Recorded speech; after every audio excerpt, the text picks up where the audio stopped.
Hello, hello, hello, hello, hello, hello, hello. Welcome back. Welcome back. Hope you are well. Apologies for the delay there. I had to do some bits and bobs. But we're back. We're back. We're back. We're back. We're back. Random show settings. What's good? What's happening? What's crack-a-lacking? Hope you're well. Hope you are good. Hope you are shining. Hope you are bright. Hope you are good. Hope you are well. Hope you're shining. Hope you're bright. Hope you're hydrated. Hope you're lubricated. Hope you're limber. And all of that stuff in between. We're back. Random show settings. Back in the sector. Hanging out. Doing what we need to be done.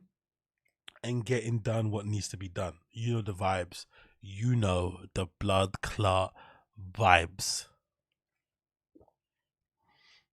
Weesh, water's fucking good. I've been using my Stanley for a bit now, and I've been enjoying it. I'm not gonna lie. The only thing I don't enjoy about my Stanley, I've got the smaller one, right? It's not the liter one, but it's a smaller one, but it's decent enough.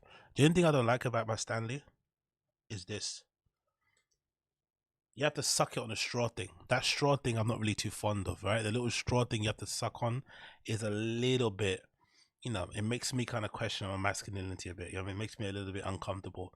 My fragile masculinity is a little bit in limbo when I have to fucking suck on this weird little straw thing on my fucking Stanley. But apart from that, it's a pretty decent little thing to carry around because I'm used to honestly drinking most of my water in, like, you know, Nalgins and stuff in regular plastic bottles and stuff. I'm not used to having a actual decent, you know, tumbler that actually keeps your drinks cold or your drinks hot. I'm not used to that. So having a cup that I can use where I can pour ice into it and the ice still stays there. I can take it to the gym, train there for a fucking hour, and it's still fucking cold. It doesn't leak.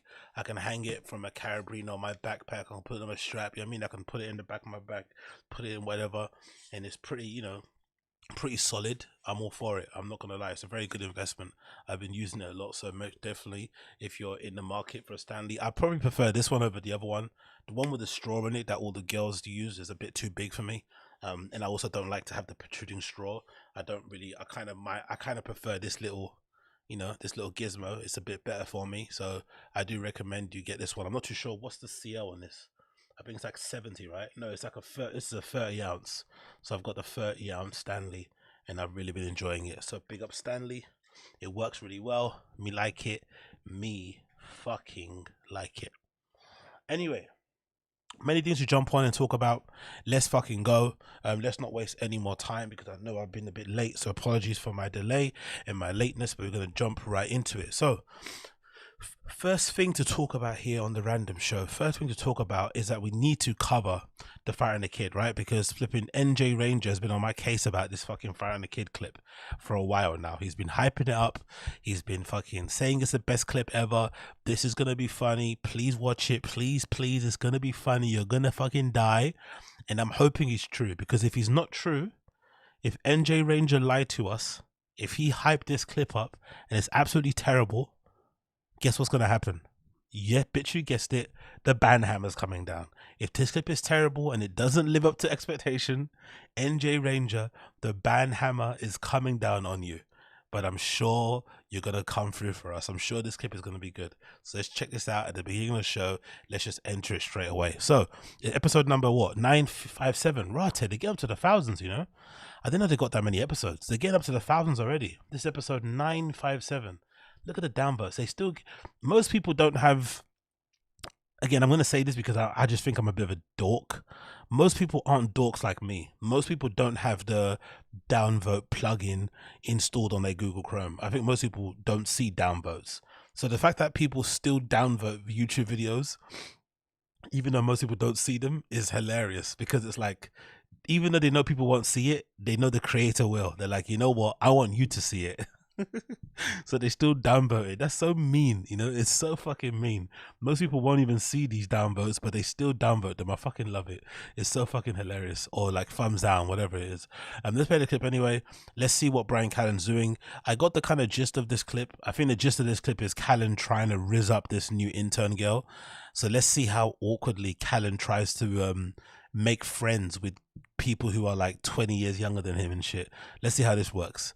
This kind of reminds me of, like, you know, when you're at work and you get left with a table of kids or people significantly younger, the people that you don't really speak to too much, and you have to make that awkward, clunky conversation, you know, and make it work, and kind of, you know, hey, how are you? How's your holiday? How's the wife? You got kids yet? Is the pet okay? Hey, you saw that thing on the news? You know, that kind of reminds me of that. So let's see what happens. Oh, I gotta put the.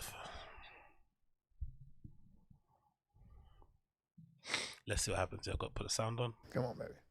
All right, Brendan's getting his truck worked on, and he was supposed to be here at 12:30. It's now 1:12, and this is me starting the podcast on my own with Sanaz and Chin. And he doesn't even know their names. He just about remember their names. He just about remember their names. He's such a fly by night. He's such a fucking, you know, he just pops, like, that's why I have no sympathy for him. You know, there's a current meme, or there's a current conversation around Bryan Callen, and the suggestion is that Brendan might have like scammed him out of ownership of the Fire and the Kid. The theory goes, when Bryan Callen got cancelled, Bryan nobly told Brendan to take more money, and because he wasn't involved, you could take more percentage or something like that. And because of that, Brendan took it, and then obviously he continued doing the show, I think for like a year or something, on his own, by himself or the other co-hosts, and then with obviously with Chappelle and Malik. And ever since then, he's not really relinquished that control. He still kept hold of that percentage, you know, change.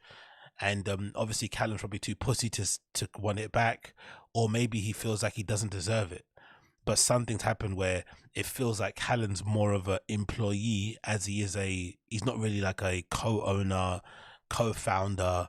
He kind of acts like he's somebody that got hired just to kind of be a co-host. And maybe it's for the better, because he does really act disconnected. He doesn't really get involved. He doesn't really do the merch. He doesn't really do much else apart from just sit and just go away. And usually he's late, you know, usually he's fucking late.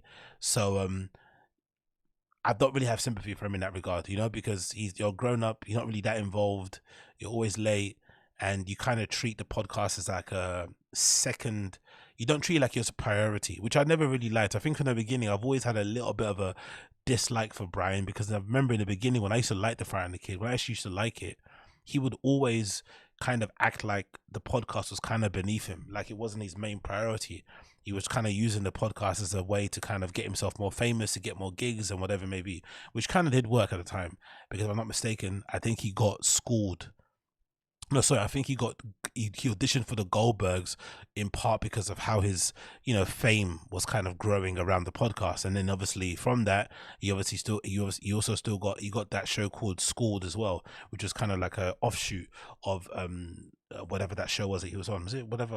I don't forget the name I said.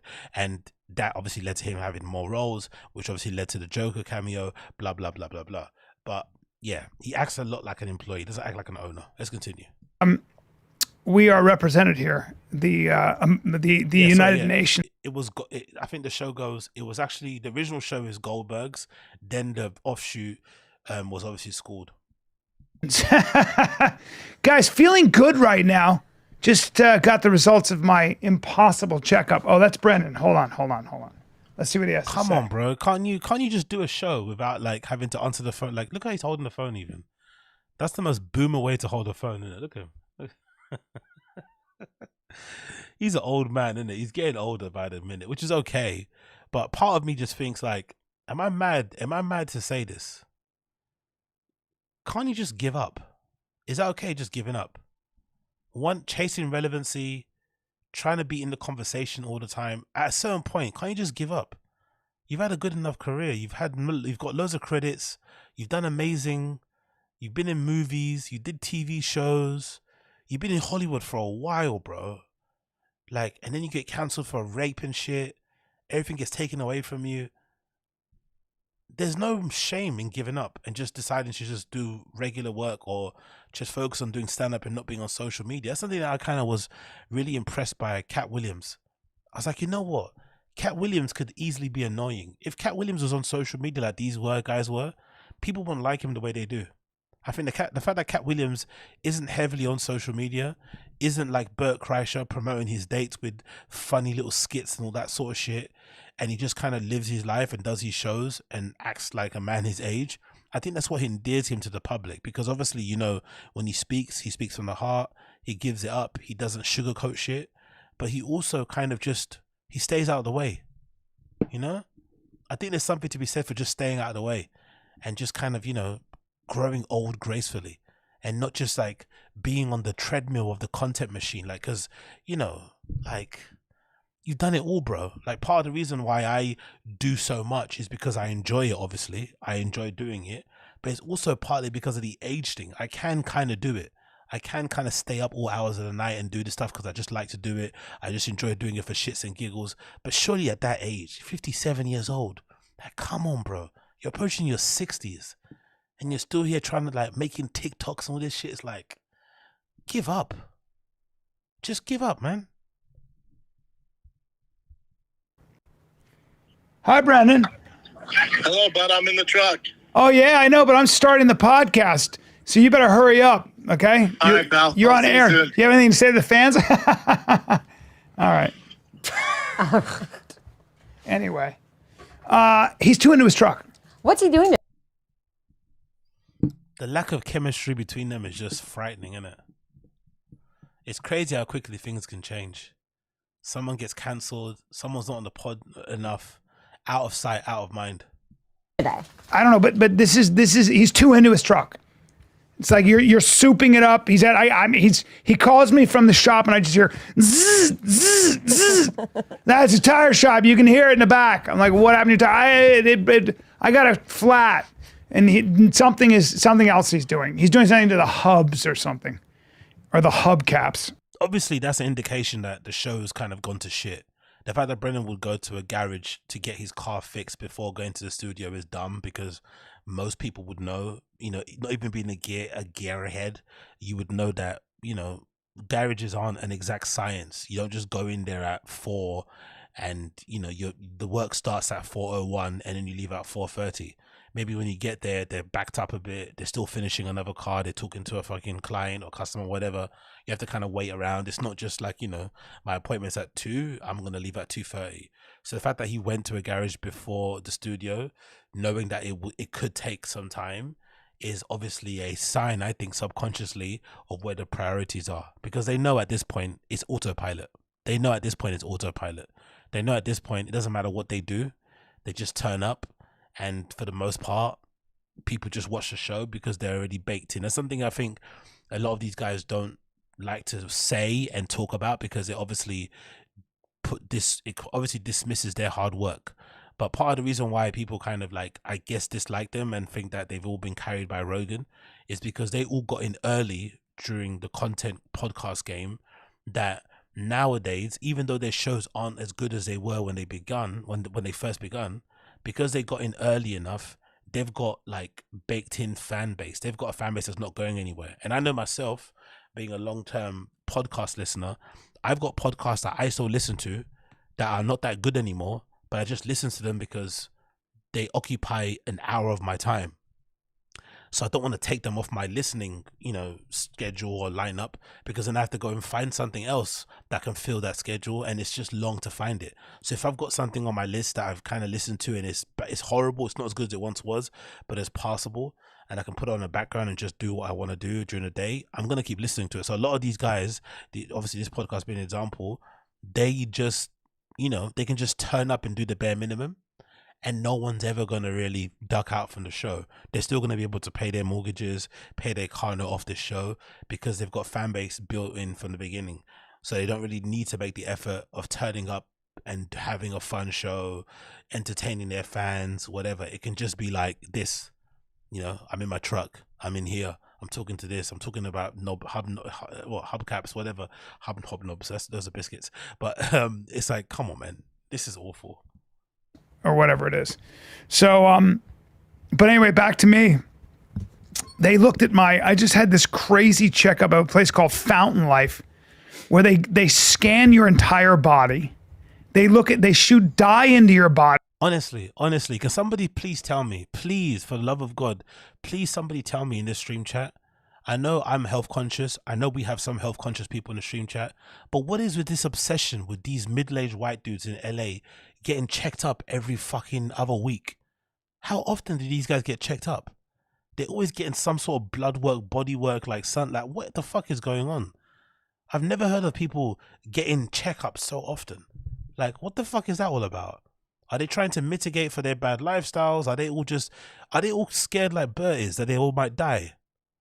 And people might not get to see how funny they are? Are they all worried like Bert that they're going to die and everyone's going to miss how awesome they are? Because this is so bizarre, bro. Like, who does this stuff? Like, who gets checked out so often like this? Shoot dye in your body to see what it's like. What? So bizarre. Again, maybe it's not an LA thing. Maybe it's just like an older man thing. When you get to a certain age, you have to kind of do that sort of stuff. I guess it's the whole like prostate scam. It's a whole prostate cancer scam, innit, right? Like all these doctors out there that like sticking their fingers in guys' bums create this fucking, you know, conspiracy that when you're a certain age, you have to get your thing done. It's like, yeah, right. Who told you that? Who told you have to, at a certain age, you have to get your prostate done? My ass, mate. That's just doctors that want to stick their finger in your bum, but they're too afraid to admit it. So they create this big scam that you have to do it when you're 50. Yeah, all right, whatever you say. So they can look at your heart and your arteries. They look at your muscle mass, your testosterone, and everything. It's insane. It was created by Fountain Life. It was founded by Peter Diamandis and Tony Robbins. All right, Tony Robbins wrote this book called Life Force about, you know, preventative. They can get fucked, Coiler. They can get fucked. They can get fucked, mate. They can get fucked. Medicine where you can look at, if you can catch shit early, you can cure almost anything. Oh. And so the idea is to look at, but before. Honestly, like what? Who told him this? Who are these juju doctors they go to? Just because you catch stuff early doesn't mean you're going to be okay. It just means you caught it early. What the fuck is this stuff? It's just a flick of a coin, obviously. Obviously, you'd want it to be okay, but there's no guarantees. It might improve your chances, yes, but just because you catch stuff early doesn't mean you're going to be magically fine. We get to what's called runaway velocity, which is prostate Illuminati. They think in 20 years, if you can stay alive in 20 years, that's the kind of shit I did right there. If you can stay alive in 20 years, every year you're alive will be a year you live longer. That's how crazy. What? Maybe for you, you're a fucking, you know, trust fund kid with a multi-millionaire dad and you've been rich your whole life. Maybe you can. Regular folks have to worry about bills, have to worry about, you know, making sure their kids don't die, you know, have to fucking, you know, juggle a couple of jobs and shit, you know, fucking school, college, university, family, whatever, you know, it's a bit difficult. Maybe that does take some age off of you. The fact that you have all these troubles, but these type of dudes, like, of course you can live. Of course, every 20 years you gain a year because you're fucking rich. Every year you get older, the less you do. You know what I mean? The older you get, the less you fucking do. The less you move, the more fucking, you know, the more you lean into your wealth, the more right wing you become, the more you start hating the poors. The more you start running over homeless people, yeah, of course life becomes easier. If you could just run over homeless people all the time, right, and live behind this massive gate, of course your life is going to be better because you don't have to see the pause on you every single day. See, the technology's moving. Gene editing, all kinds of crazy shit. What prompted you to do this? I know. He's old as fuck. That's what prompted him to do this. He's old as fuck. I'd done something like this before, and I wanted to do for my show Best Of, I wanted to do something about longevity and the cutting edge of medicine. And I just, oh, it's for his YouTube channel. Okay, I get it. He's got this YouTube channel. So I guess he's doing content. We should actually, I might have to do some reactions to his YouTube stuff. I want to see what he does. Let me actually go to his channel on my phone. Let's see what he does here. He does content on his channel now, right? He's got 117 subscribers, and let me see his latest video here. His latest video is called "How Immigration is Impacting Our Future." Who gives a fuck about you and immigration? He's got fucking hell. Bryan Callen's got a video here on his channel called "National Disintegration and How to Stop It," featuring a guy called Peter Zeeland That's 100,000 views. Bryan Callen's got a video that's more views than the Firing the Kid. That's crazy. He's getting quite a decent number of views on his shows. I'm not going to lie. It's done pretty well. He's got a guy called a Delta Force commander called Jeff Teagues. Has got 35,000. There's another guy called Mike Glover. I'm not too sure who that is. What war actually looks like. 230,000 views. Fair play. Fair play. Okay. Might have to react to some of it. But yeah, that's what he's doing. Just pitched it to them and they were like, come on down. Huh. So it's so wild. And the doctors there, like my doctors, and he almost went to Cirque du Soleil. Like he's an acrobat. I know. The most LA thing ever in the world, isn't it? Why do you even know this? What kind of conversations are these that you have with your doctor that you know that he went to Cirque du Soleil?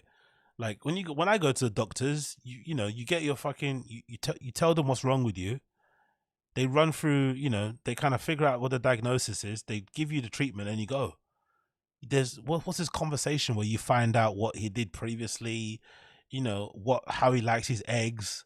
Does he like his finger in his butt or something? Like, what is all this shit? And he's got crazy accolades out of Johns Hopkins University. So the doctors and the people there live this shit. So they're yeah. Why does he talk like that for? Yeah. Do you think you learned that in acting school?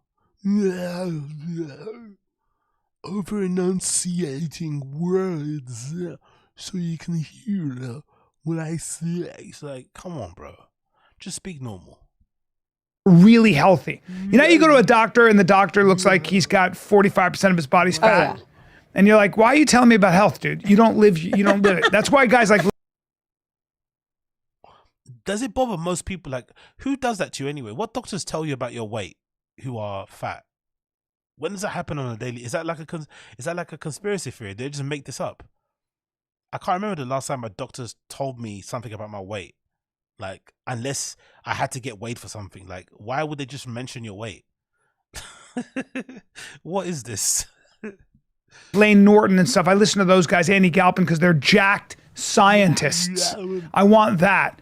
Okay, but dude, so, they break. So in Bryan Callen's brain, all your doctors have to look like Bradley Martin. If your doctor doesn't look like Bradley Martin, I'm not listening to you. If your doctor doesn't look like Liver King, I'm not listening to you. Okay. Down like all the different stats of how people die. Heart disease, number 1. Cancer, number 2. Alzheimer's, I think, is number 4.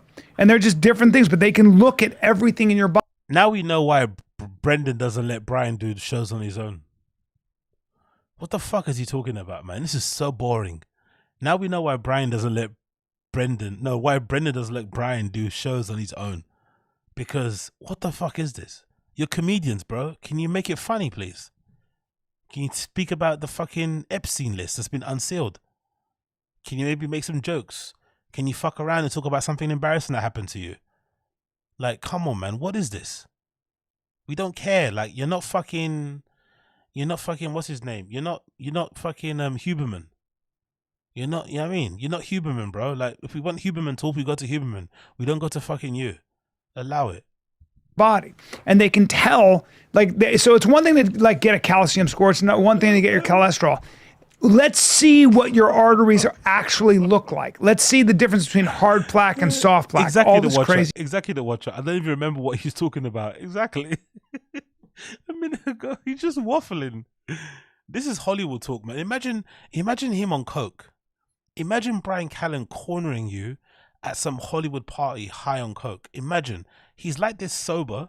Imagine what he must be like if you happen to bump into him and he's on coke or something, and he's just chewing your ear off about fucking I don't know ivermectin or something, right? He's talking to you about ivermectin non-stop. He's talking to you about fucking multivitamins and stuff, right? Like it's like, what? He's talking to you non-stop about TRT. It's like, bro, please, man, leave me alone. Crazy shit.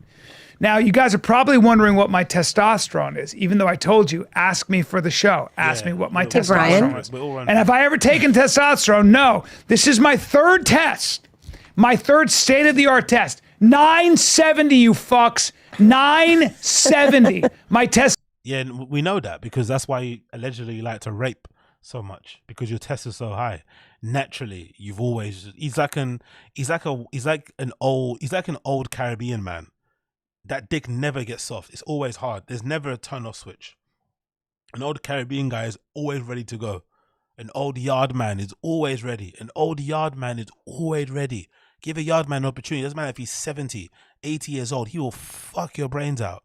That's the same like Brian. Doesn't matter how old you are. He will fuck your brains out. Whether you consent or you don't.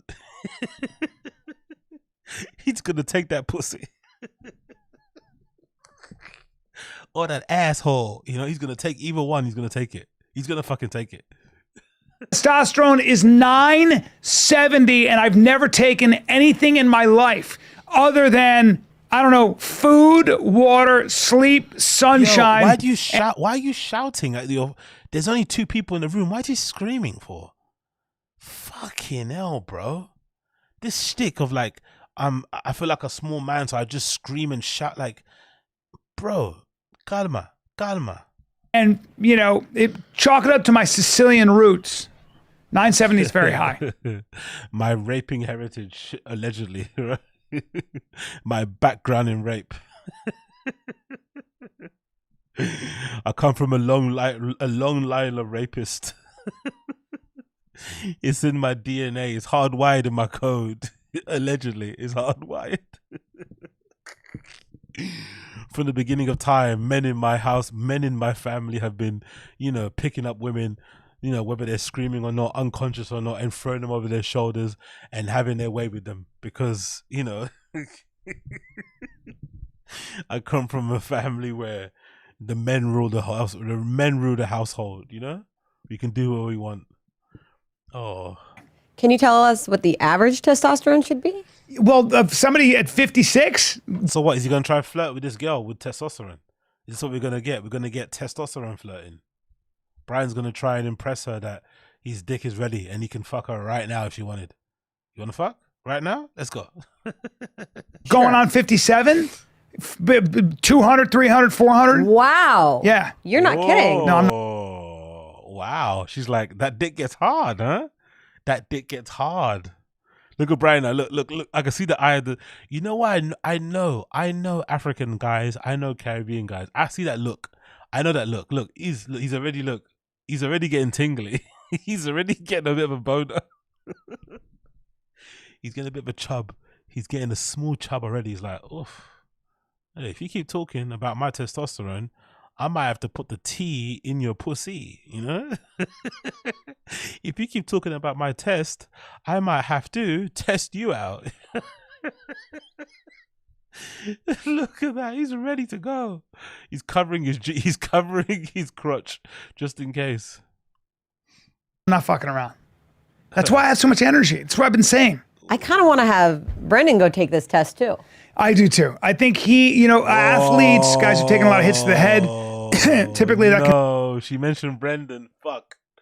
He wanted to fucking smash, and you know that thing that girls do when they want to remind you that they've got a boyfriend. I might have to tell my boyfriend that actually. I might have to call my boyfriend. Yeah, I'll let my boyfriend know. It's like, oh fuck, you know, that's what he did. She mentioned Brendan there. Shit. She's like, oh yeah, bro, true. Okay, bro, I'm gonna talk to Brendan about it later. It's like, damn, but I wanted to fuck you. can mess with your pituitary gland. Oh.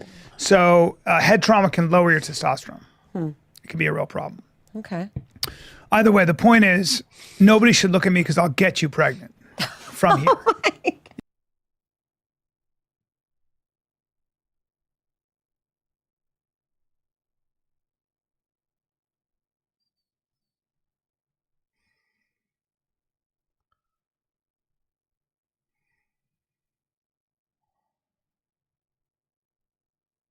Wow, that was direct. You understand what I'm saying? Chin, why are you so quiet? What's up? Why are you so quiet? Well, because you're trying to rizz up the intern. What do you want Chin to do? What do you want Chin to do? You're trying to rizz up the intern. I don't blame Chin for moving away.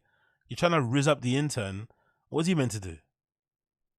Awkwardly sit there and hear the old man trying to spit game to the new intern by mentioning his... That's how you know you're old. That's how you know you're a boomer. When you start using testosterone, your testosterone levels as a conversation starter.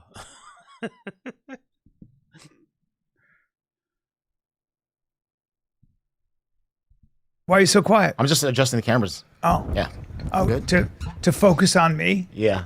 Just Yeah, I on like you. that. Chin, what do you think your because testosterone is George at? is around. Oh, what do you yeah. I love that she's trying to take away the attention from Brian. It got a bit too uncomfortable there, innit? She had to go to Chin. She had to kind of let's talk to somebody else here, because if I keep looking at this guy, he's gonna try and take look. He's gonna take my knickers off with his eyes. She had to kind of, hey Chin, help. I already know. Oh, you already know. Yeah. It was like- low, right, at first? It was like it's 500, 600, then it went to like 1,200, then now 900. 'Cause you were taking it? Yeah, I took TRT. I wonder if that now you're off. Why is Chin on TRT? Can you imagine? These LA guys are just bizarre, bro. Like, why is a guy like Chin, who's fairly young, why the fuck are you on TRT? You're not really that jacked either. Like, why? What's the point? You're not trying to get big. You're not super old where you need it. Like, why? Kratom, TRT, what's it for? Suju, or what's that Korean? Is it suju? Whatever that fucking drink is. Beer, Korean barbecue every day. This guy's shits probably smell like fucking... They must smell like a sewer. The stuff that he fucking consumes. Soju, that's it, soju. My bad, soju. They must smell like a fucking sewer. Can you imagine what Chin's shit smell like? All that stuff he ingests. Jump started your body back. Yeah, so I was off it for like 3 or 4 months, and it stayed steady at 900 something. But also, drinking and not sleeping and stuff, that'll mess with your testosterone. I mean, I was drinking during the time. Yeah. So who knows how high my testosterone actually is. Chin might be the real alcoholic in Good. the studio. I mean, it's good that your test is high now, I think. Yeah, it's not crazy high. It's just good like that you're not taking higher. it right now if you don't need it. They said just cycle off it. It's a different way of doing it. Yeah. Because some people say you just take it and you always take it for the rest of your life. But they told me just in case I want Did you have be to take fertile. an estrogen blocker? Yeah. Well, they suggested it. Yeah. I didn't do it at first. And then you got tits? No. Oh. I've always had tits. No, I'm just Just messing kidding. with you. Yeah, I'm just kidding. But they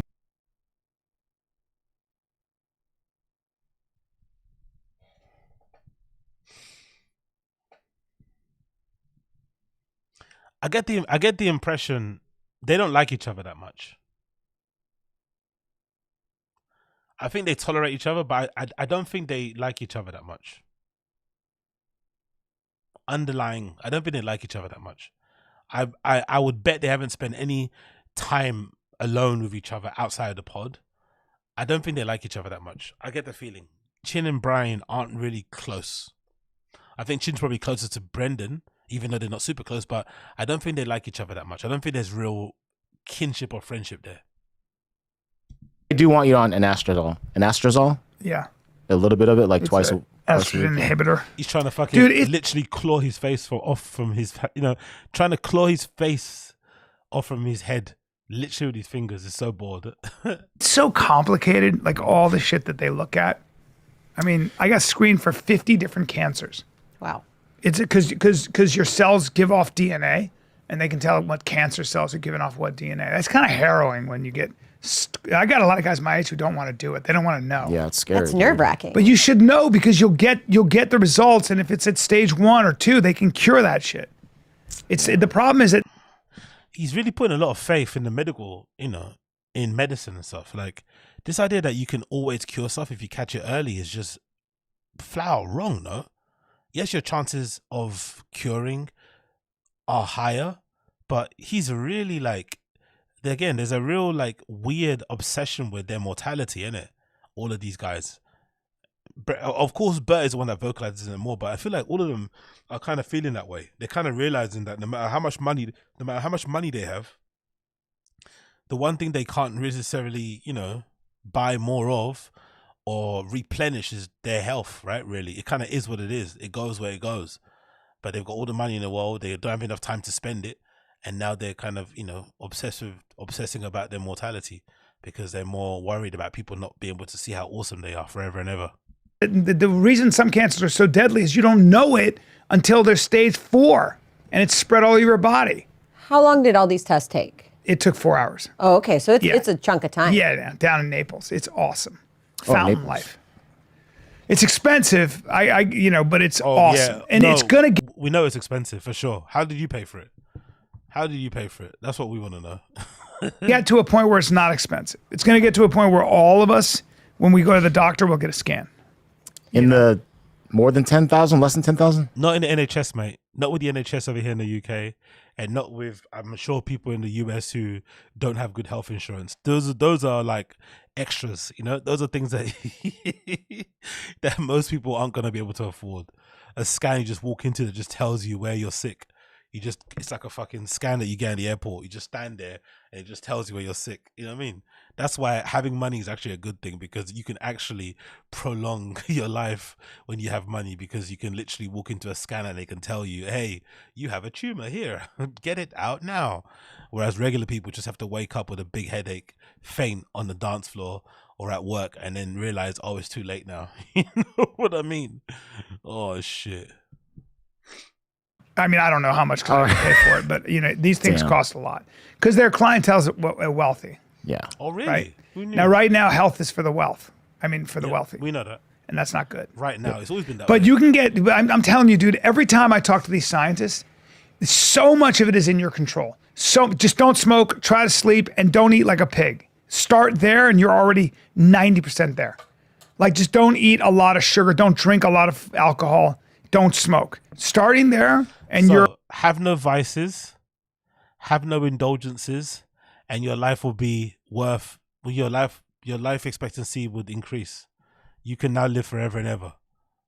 Imagine a life where you can't indulge in things. What's the point of fucking living? Really and truly. How about they just start making more healthy food available for most of us? What about that? Is that okay? How about making it more, not making it as easy for people to get addicted to cigarettes by making them, I don't know, maybe more expensive or harder to find, whatever the thing is. Maybe increasing those type of things. How about that? Instead of making us cut out having a fucking coffee in the morning at Starbucks. Instead of making us cut out having a drink on a Friday night. Instead of making us cut out having a fucking pizza. Like, fuck off, mate. Like, why not improve the quality of the food first, make it cheap and readily available for all of us to have, and then we can think about cutting out things. But all these motherfuckers, like, they indulge in whatever the fuck they want, and they tell us to fucking eat like fucking what? Like peasants. Fuck off. very good. You're very You good. have a pretty clean diet. Yeah, I guess so. I mean, I do. I like You have a really clean diet. Does that mean your dick's clean too?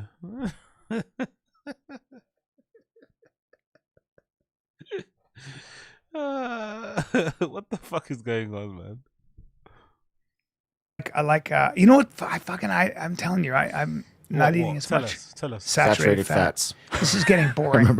Let's talk No. about something How else. often do you drink now? I don't. At all? At all. I mean, I'll have a glass of wine once a week Yeah, now. you're a wine guy. I love that. That's the LA thing, isn't it? That's the LA. That's such an LA fucking phrase. That's such an LA sentence. Such an LA reply.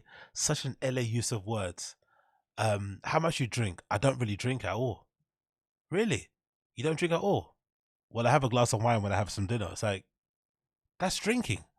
If you say you don't drink, and then somebody else really, and then you say, no, I do drink when I have dinner, you're still drinking.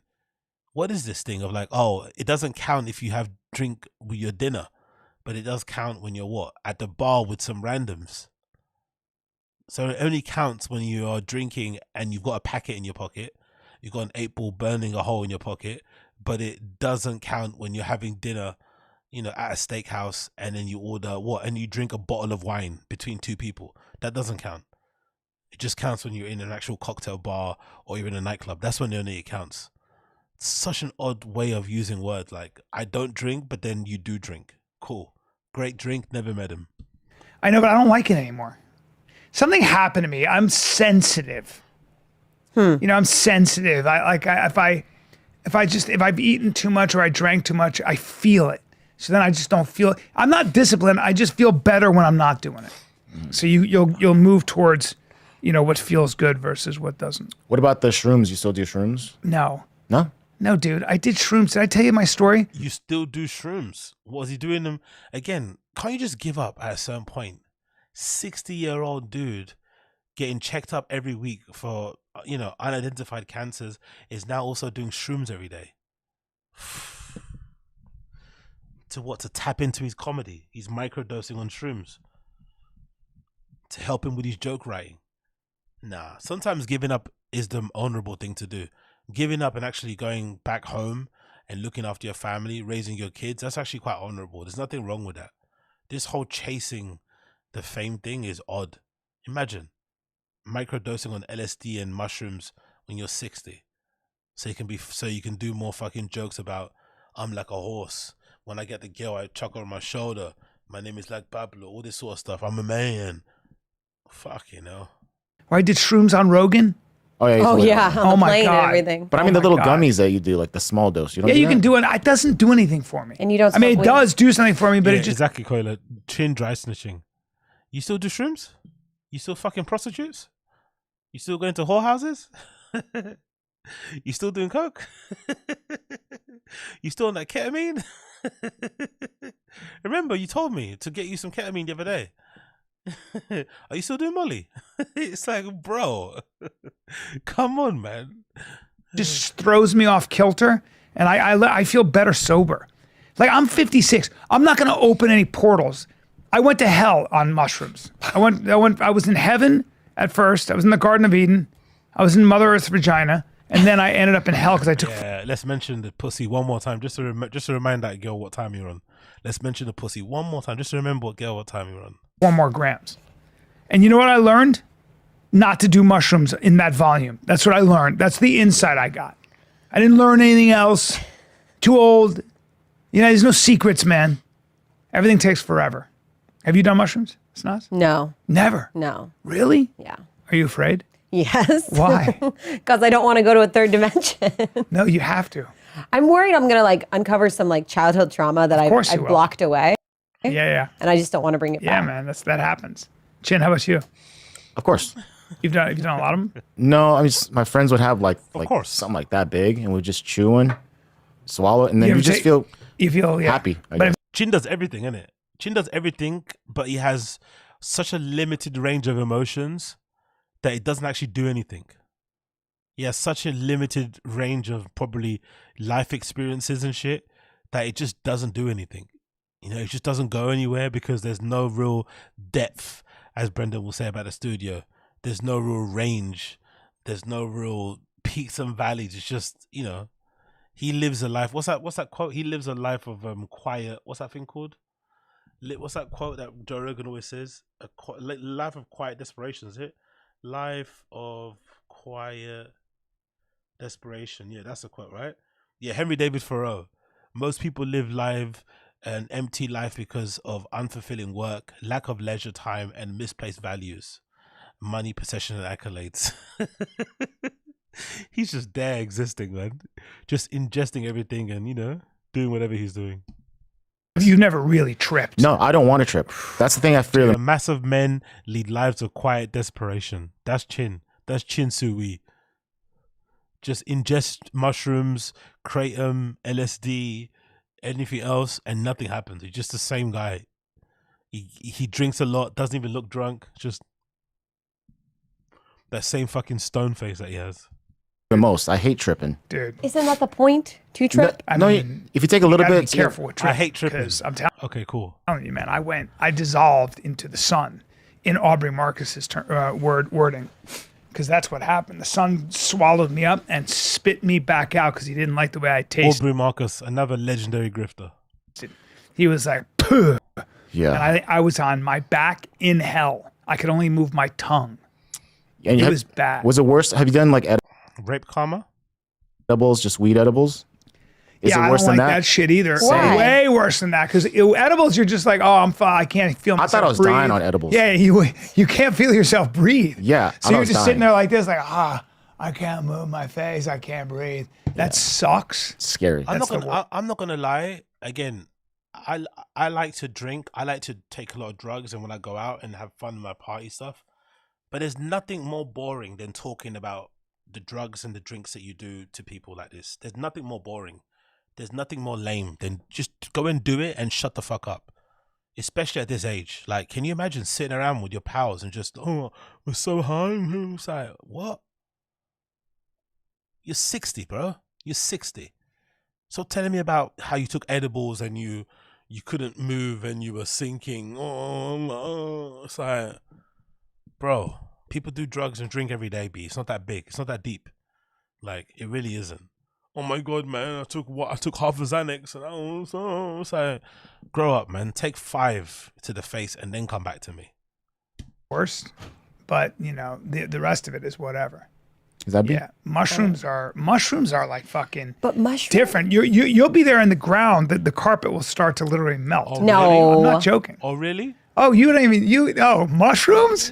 I met a genie in my trip. He's like, you don't know. Let me sort you out. He's like, hey, you don't know about mushrooms. Let me sort you out. Come here. Yeah, you. Come here. You don't know about mushrooms. Let me sort you out. Come here, man. You ever seen a 6-year-old dick? You ever seen balls that hang down to my ankles? Come here. Let me give you some mushrooms. No, these are not grapes. They're not grapes, but you might get, you know what I mean? These aren't grapes. Come here. Shh, don't scream. I'm a man. Out of I met here. a genie.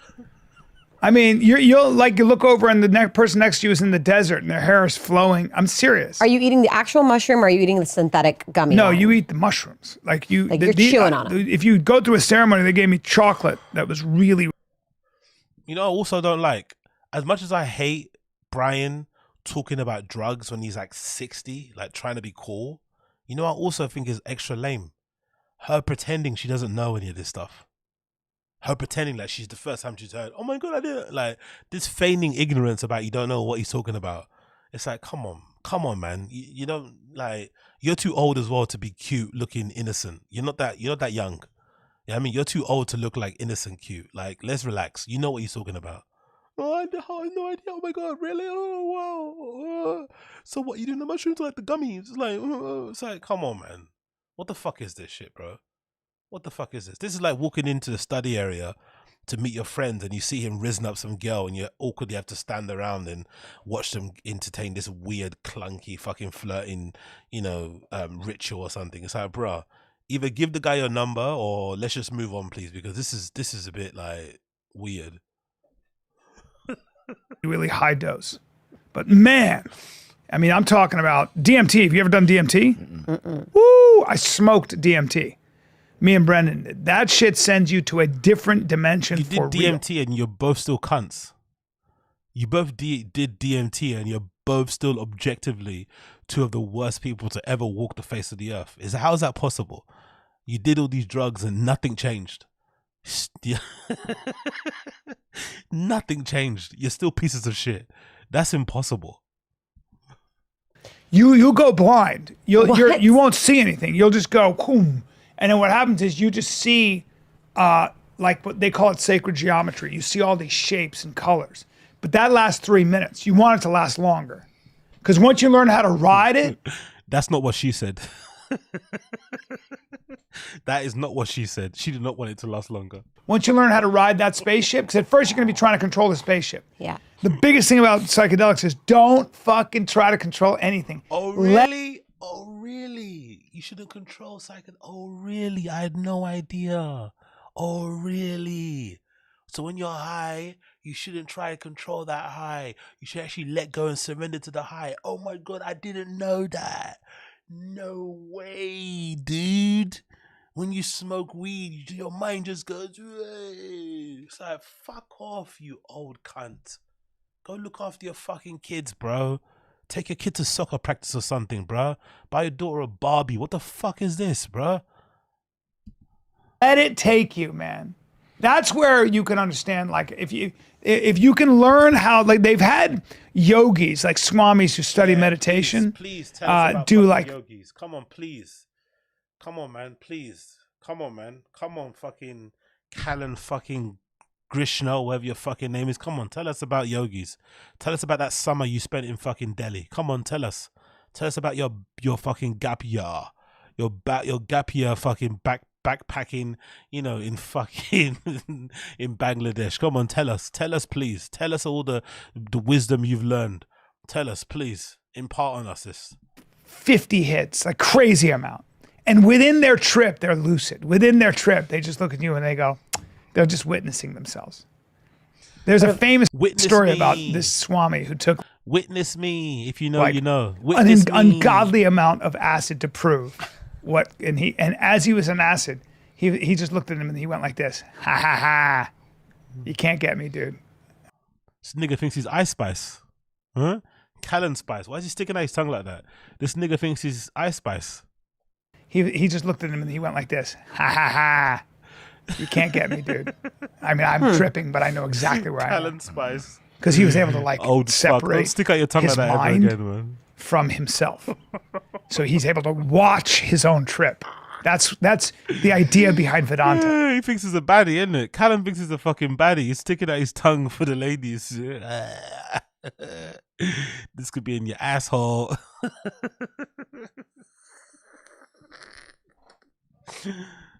I can be a witness. I think they call it a sakshi. I can be a witness to my boss. Oh, it's called a sakshi, is it? It's called a sakshi. The coincidence of that, isn't it? It's called a sakshi, really. Sakshi. Oh, what a coincidence. It's called a sakshi. I think it's called a would you fuck me? It's called a would you fuck me? It's this weird little practice they do where they kind of get the girl to bend over as she's standing up in a sort of like a downward dog pose, and the guy comes behind, takes off his trousers, and then just starts thrusting in the air. And then if he ends up kind of finding a hole, he just like stays there. You know? Body to bring up Burning Monk. Watch this shit. Oh, So David Halberstam of the New York Times saw in 1963 a Vietnamese monk light himself on fire. Put a monk on fire. Oh my God, now I get why Brendan doesn't let you do the show on your own. You are so fucking boring. This guy is the worst companion you'd ever need in the fucking afters. Honestly, this guy is so fucking boring. You're scaring away the hoes. You're even scaring away Chin. He's so boring, he scared Chin away. Chin went to go fix the cameras, allegedly. He's scaring the hoes, he's scaring Chin. Fire. All right, that's fine. I'm going to show you this picture. This is 1963. Look at that picture, the burning monk. No. Yes. I mean, All we're not going to play it, but No, you don't have to do that, but you can you can see it. I mean, you know, yeah, I can see it. just We're not going to play it. Oh, really? You're not going to play a video of a monk burning themselves on fire, Chin? You fucking double-digit donkey as well. This guy is, honestly, bro, outside of pressing Control-Delete, this guy's brain knowledge is fucking down in the dumps, isn't it? If it doesn't have to do with fucking plugging in an RCA cable into somewhere, he does no idea what's going on, does he? Obviously, we're not going to play the video. Oh, really? You're not going to play the video of the monk burning themselves alive? You're not going to play that on the podcast? Really? This nigga, man, like outside of fucking SLRs, he doesn't know what he's doing, does he? He really doesn't know where he is, where he's going. Fucking hell, mate. If he doesn't have an audio interface, he doesn't know what the fuck he's fucking doing. Absolute div. that's the famous picture. Okay, that changed everything. See that picture right there? Hold on, right there? Yeah.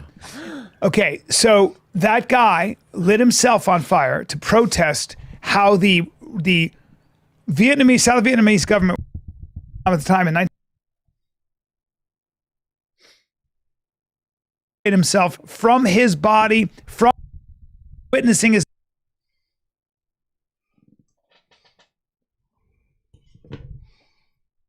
I refuse. We're fast forwarding to all shit. Fuck that shit. Let's get to some other bits. Come on, man. Oh my God. What about ketamine? Have you done that? No, but it's all very similar stuff. Yeah. Ketamine. This girl's full of shit. She acts like she doesn't know nothing. She knows everything, bro.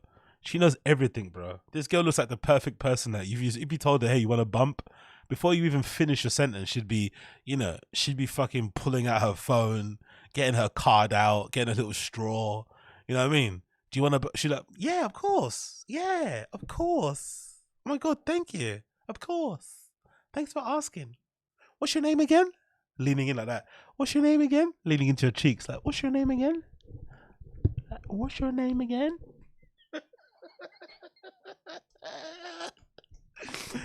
Oh my God, what's your name? I haven't done this in so long. It's like, bitch, come on.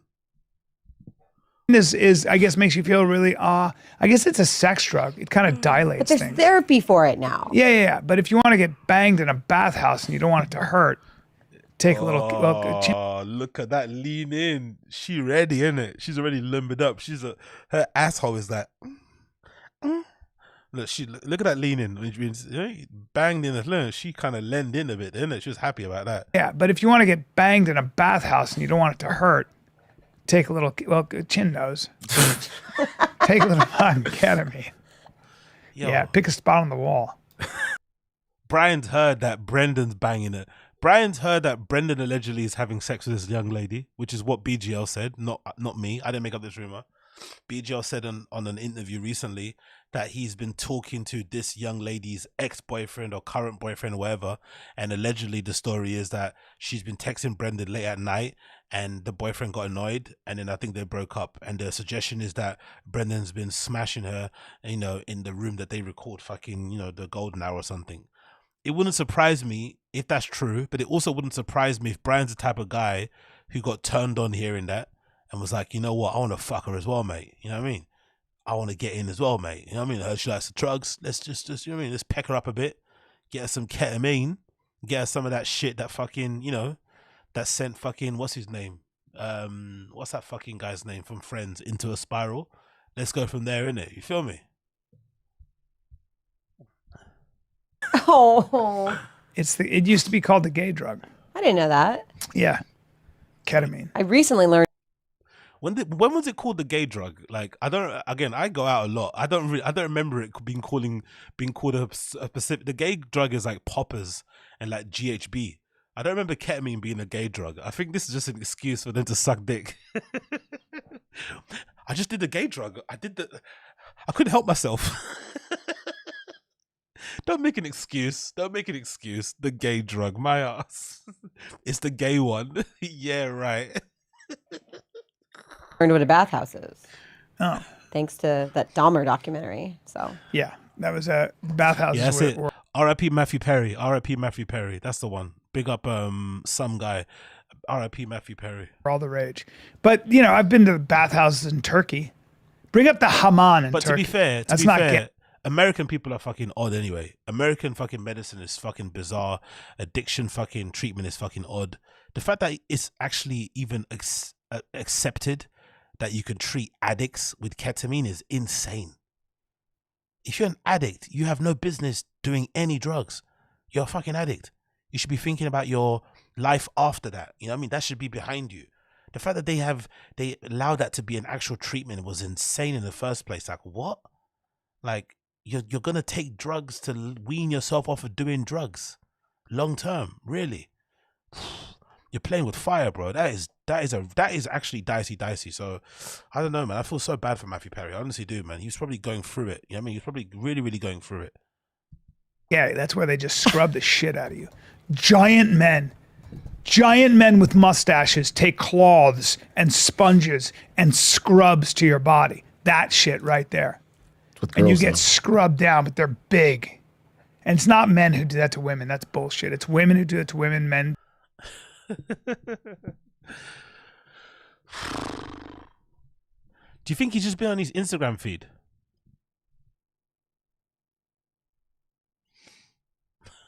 Uche. An ex asked me if I could get him poppers. Oh my God. That should have been the red flag for me.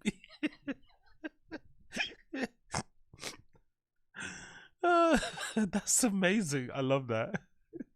He asked me for poppers. I should have known. It's like, yeah, he wanted a threesome and he brought a guy around, a really twinky looking guy. Maybe I should have known. He promised me he was bi. No, he's bi. I don't know he's bi. He's like, yeah, right.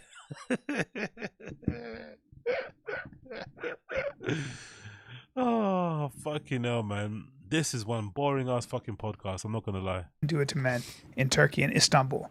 That's ancient shit right there. They'll shave you. They do the whole fucking thing. Yeah. Oldest baths. Like a spa. Turkey's got it going on. Yeah, Turkey's the best. Turkey's a really great place. Has Brian been using Instagram for the first time in months or something? Yeah. This feels like fucking I see that body right there. Instagram explore page topics. Did he just randomly get his algorithm started showing him like Turkish stuff? Like, come on, bro. Like, really? This is what we're talking about? That'll never be me. You understand? Do you find that attractive? No. You don't care though. No, I care. I care. Yeah. That's not doing it for me. No. No. No. But have you ever dated anybody who had a body like that? No. No. What do you look for? A lot of muscles? What do you like? What's your dream man? I like an average dude. Like, I don't want you to look like a laundry bag full of meat. Yeah. Eric Griffin's out. Big up Sarlux. Let's go back there. Let's go back a little bit. Ket Fund. Yeah, big up the Ket Fund. Ket Fund's coming back. No Ket for a while for me though, because I've got this fucking stupid root canal coming up. Actually, root canal fucking coming up on fucking Tuesday. Let's see what the damage is. Like, fucking hell, mate. I've already put down a deposit of like 150 for it. Got about 450 more to go. I might just run out on my root canal surgery, actually. I might just run out. I might just get it and then just run. I might just get the root canal surgery, just run for the door. Imagine, I'm just gonna run for the door, just run, fuck it, run. Start blazing down the fucking street. I bet that's happened before though. It must have happened, right? I bet that's happened. I bet that's fucking happened. I bet that's happened because you usually pay after, right? You usually have to go down to reception to pay. I bet it's happened before. Someone just runs. Like,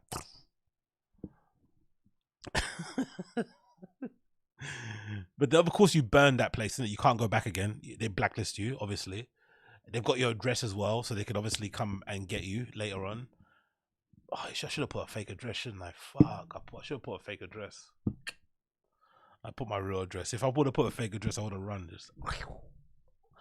But yeah, let's play this again. This is crazy. This is all kind of a little bit. Oh yeah, true. You'll be drugged up, no running. Yeah, true. True, that's true. Never let them know your next. Always keep them guessing. Is that... Get to reception and be like to the girl at reception.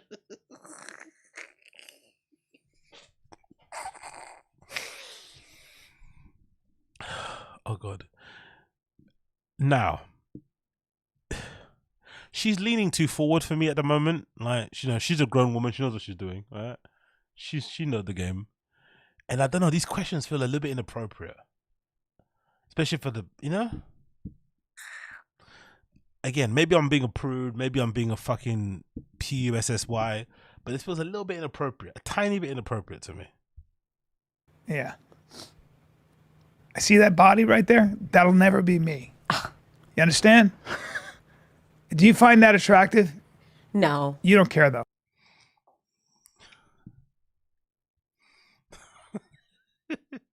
He's fucking ready, innit? He's heard the stories of her, innit? Maybe Brendan's told him that she's a screamer or something, right? Maybe Brendan's told her, like, she's fucking, she's out here gushing like fucking the River Nile or some shit. You know what I mean? He's like, yeah, you remember that place in Hawaii, mate? That's what she's like, you know what I mean? He's giving us some stories and Brian's like, and that's why, because this comes out of the blue. This seems a little bit, he's too activated here. Something's happened. Somebody's told him something, somebody's told him something. No, I care. I care. Yeah. That's not doing it for me. No. No. No. But have you ever dated anybody who had a body like that? No. No. What do you look for? A lot of muscles? What do you like? What's your dream man? I like an average dude.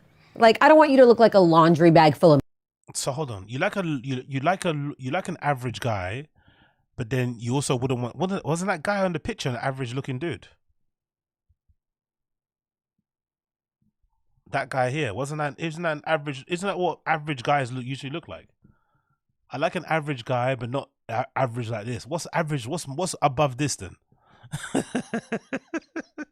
Some women are so full of shit. What does this mean? If this isn't average, what is average? No, isn't this average?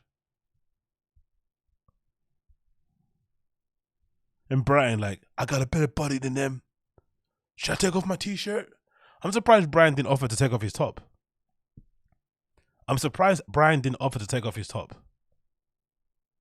Yeah. That's not doing it for me. No. No. No. But have you ever dated anybody who had a body like that? No. No. What do you look for? A lot of muscles? What do you like? What's your dream man? I like an average dude. Like, I don't want you to look like a laundry bag full of meat. You know what I'm saying? Eric Griffin, you're out, unfortunately. Eric Griffin, you're out. Eric Griffin's out. You know what I mean? Fucking strays at Eric Griffin. Eric Griffin's out. Just like being average, you know? The average. Yeah. No, but what about muscle? Muscle. Like LeBron James, the idea of LeBron James isn't intriguing? He's trying to find out if she likes black guys. I get why he's doing this, because I guess there's some girls, if they're into black dudes and you're Brian and you're very white, there's no point even trying. You know what I mean? You're never gonna get anywhere. There's some girls who just, they just like a certain type of nigga. They love a certain type of fog, gangster, big guy, mandingo. They love a certain type. So maybe that's why he's fishing. Do you like? Let's see what she says. Does she like the niggas or no? He's a little too muscular. Yeah. I don't want to feel fat next to you. He's giant. Yeah, no, he's very tall. Right. And- So you don't mind 6'10". No, I'm 5'2". I don't care how tall you are. Right. See that would. Keith Thompson, big up. Imagine if you're Brian and BAPA got 1.6 mil while telling you to take the stock. Yep, exactly. And giving you less percentage, by the way. He got.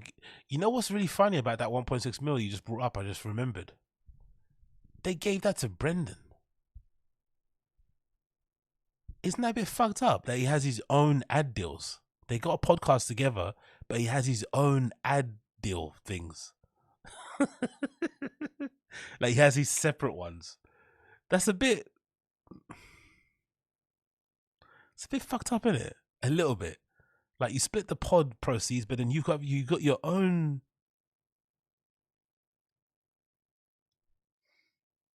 A little bit weird. You split the money 50-50, but when the ad money comes in, some of it's for you, some of it's for somebody else. But yeah, but Brian, again, he's got money. He doesn't care. Like, Brian comes from actual wealth. Like, he's not rich. He comes from actual wealth, like big money. Like, I'm all but certain. Again, this is my theory, that he gets an allowance. He gets something from his parents, even at his age. I'm almost certain of it. Almost certain of it. Wouldn't bother you. No. Yeah, he's a super athlete. He's a super athlete. When I used to work locker rooms, I've been in a locker room with this guy. He is cut. You've seen him? Oh, yeah. I used to do locker room interviews. Yeah, he's a he's a 0.0001. When I used to work locker rooms.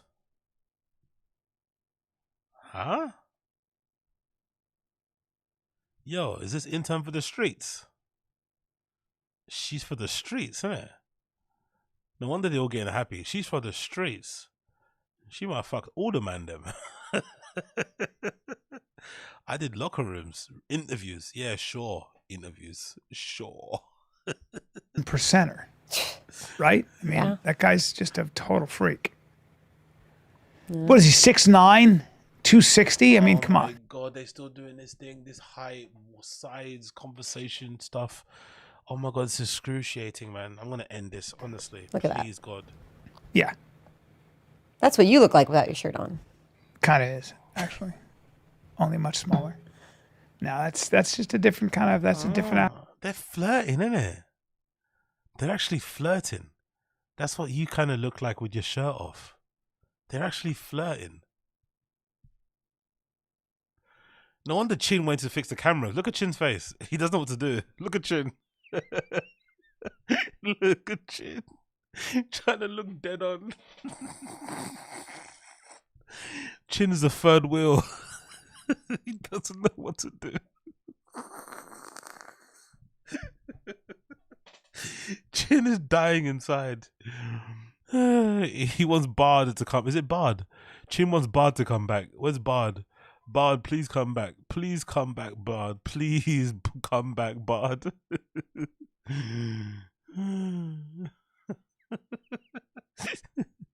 Chin is dying. Jesus Christ, man.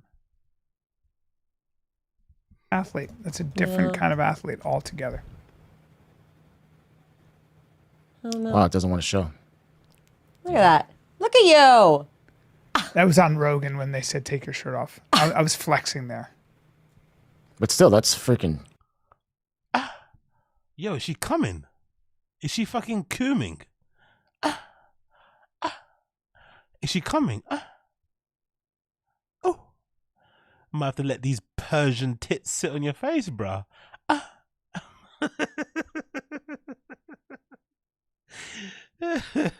You can be my Aladdin any day. Brian might be the oldest Aladdin ever, but you know, we'll let it run.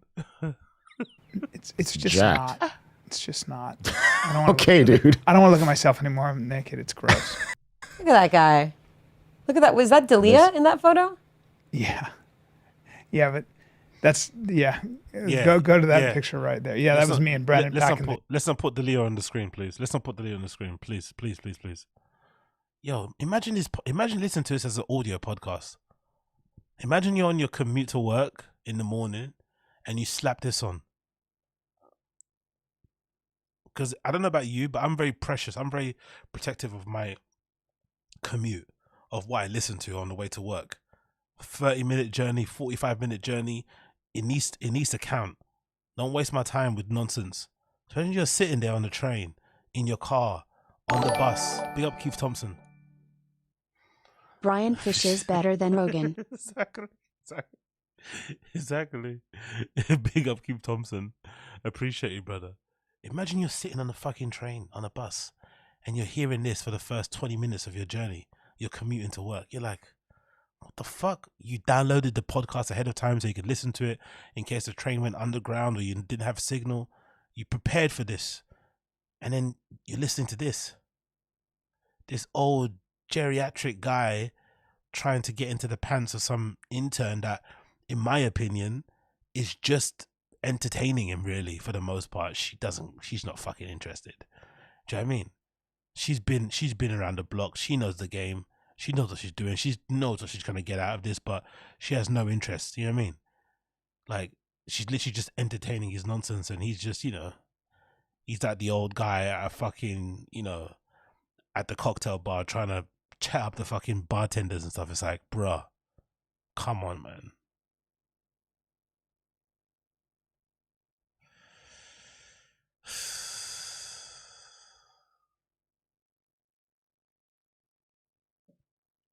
The day right there. That was so funny.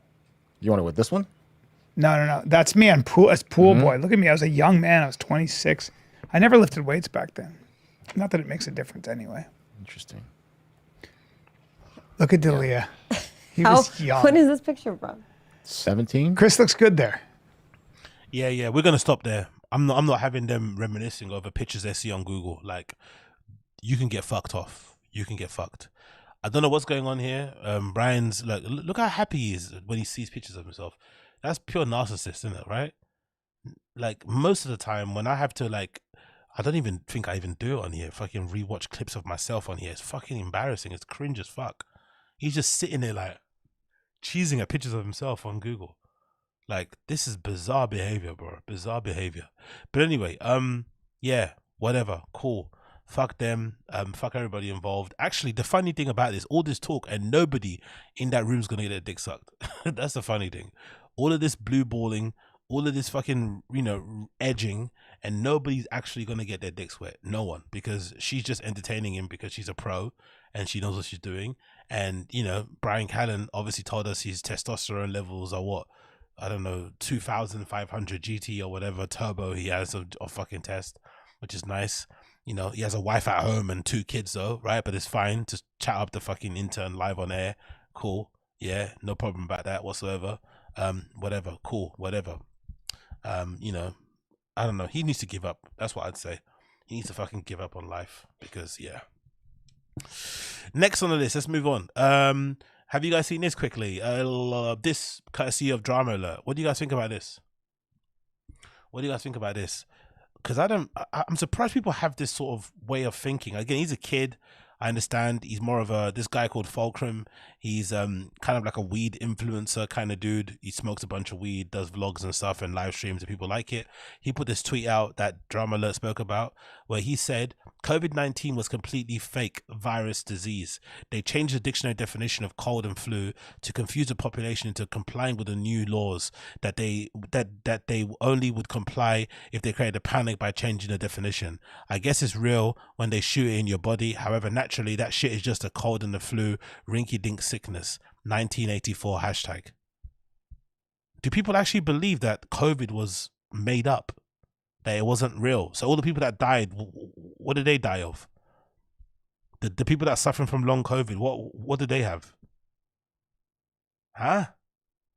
The fucking mortality rate shooting up. What did that mean? What? Saying it was fake is odd.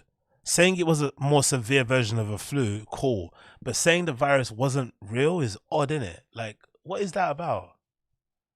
I find that a really strange comment to make, to be fair. But I know a lot of people think that way. But I'm surprised that you'd think the virus, like, I can understand saying, hey, maybe they overcooked it and it was just a really serious flu. But saying it was just a completely made up virus when there are hundreds of thousands, if not millions of people that died because of it. And there's obviously proof to show that the effects of COVID were far severe than the flu or the common cold is odd to me. Maybe I'm not really the target demographic for this sort of stuff, but I found that kind of interpretation of what actually happened to be odd. You know, like, were you guys around when it was happening? Did you not see, especially the early bits of COVID when it was first spreading across, like, you know, China and stuff and hitting parts of Europe? Like, people were getting fucking dismantled. Do you remember that guy? I forgot who it was. It was a guy in, like, I think it was like Broadway or something, an actor dude. When he got it first, COVID, one of the first people to get it and shit in the US. And do you remember, like, his lungs failed and shit? This is a guy that does plays on Broadway, fairly fit, in shape, young kind of dude, and his lung collapsed. They had to kind of, you know, he had to have a lung taken out or something like that. They had to amputate his leg because of the complications with COVID, like, and the guy eventually ended up dying, like, and this guy wasn't some fat Wings of Redemption type of dude. So what was that then? Was that made up? Big up NJ Ranger. The preceding anti-sexual harassment PSA segment was brought to you in part by Ranger 201. Don't be creepy, don't be gross. Exactly. It's not that hard, really. Big up NJ Ranger. Big up KP. What else you got, Chin?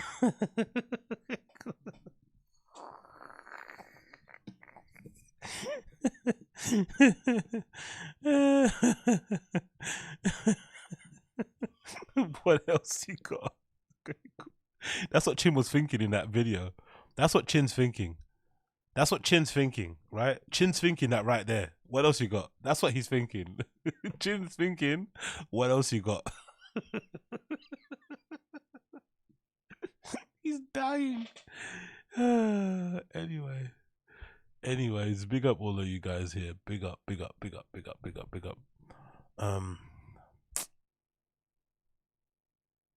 Yeah. I think Fulcrum's chatting shit, to be fair. I think it's nice.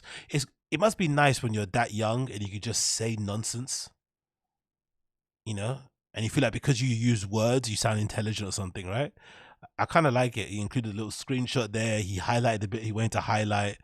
The ministry, like, you know what I mean? I think it must be kind of cool when you're that young. You can just like talk shit. It must be so fun. You use words, you screenshot something, you highlight something. Like, you feel like fucking. Yeah, I mean, you must feel like fucking. You must feel like Henry David Thoreau when you see those words. Honestly, what a fucking legend. Next on list, we got this courtesy of Drama Alert again. What do you think of this? Is this a bad omen for Brendan? Because I never saw this happening. I'm not going to lie. I was surprised when I saw this happening. Or I saw this being confirmed via Drama Alert. Look at this. Catherine McBroom announces divorce from Austin. So it sounds like she's the one filing divorce. And again, most of you won't know who these people are, but they're like well-known family channel people, Austin and Catherine McBroom. And this guy is known. Again, I remember when I used to first get into like, big up Illusionary Commission, appreciate you. Everyone I love died of COVID, friends and neighbors. Yeah, exactly. Basically, come on, man. That shit was real. I don't know what that guy's talking about. Big up you, appreciate it, brother. I remember when I was first getting into like drama YouTube channels. I don't really watch them too much nowadays, but these guys are all the time. They were featured on those channels every single week because of some scandal or whatever. But one of the biggest things around them was the fact that this Austin guy was cheating on this woman like on the fucking weekly basis. It was fucking crazy how often he'd fucking cheat on her, and all these girls would come up and obviously, say it happened. They would obviously confirm stories, and some of them would reach out directly to the woman, Catherine, and she'd deny it. And she kind of denied it. You know what's funny? She denied it the same way that Brendan's wife does. I remember that somebody posted a picture, a screenshot of somebody reaching out to Brendan's wife when the first kind of cheating things happened. And she was like, oh, something like prove it or something, you're just talking, whatever. It was very combative and very like dismissive. And I think I remember seeing screenshots or videos of her saying the same thing. Like she was almost kind of like insulted that someone would suggest that, would question and kind of slut shame the girls involved. It was very strange. So essentially you kind of felt like, okay, cool. Sometimes guys get lucky and they end up hooking up with a woman who just doesn't give a fuck and turns a blind eye, and you can get away with murder. So he kind of left it as it is. I think people kind of stopped bothering because, she clearly didn't care and he clearly went to put his dick anywhere. So it kind of was what it was. But now all of a sudden, I guess something's changed. And now it seemed like she's finally had enough. She's actually had enough, and she's, and deciding to kind of get divorced.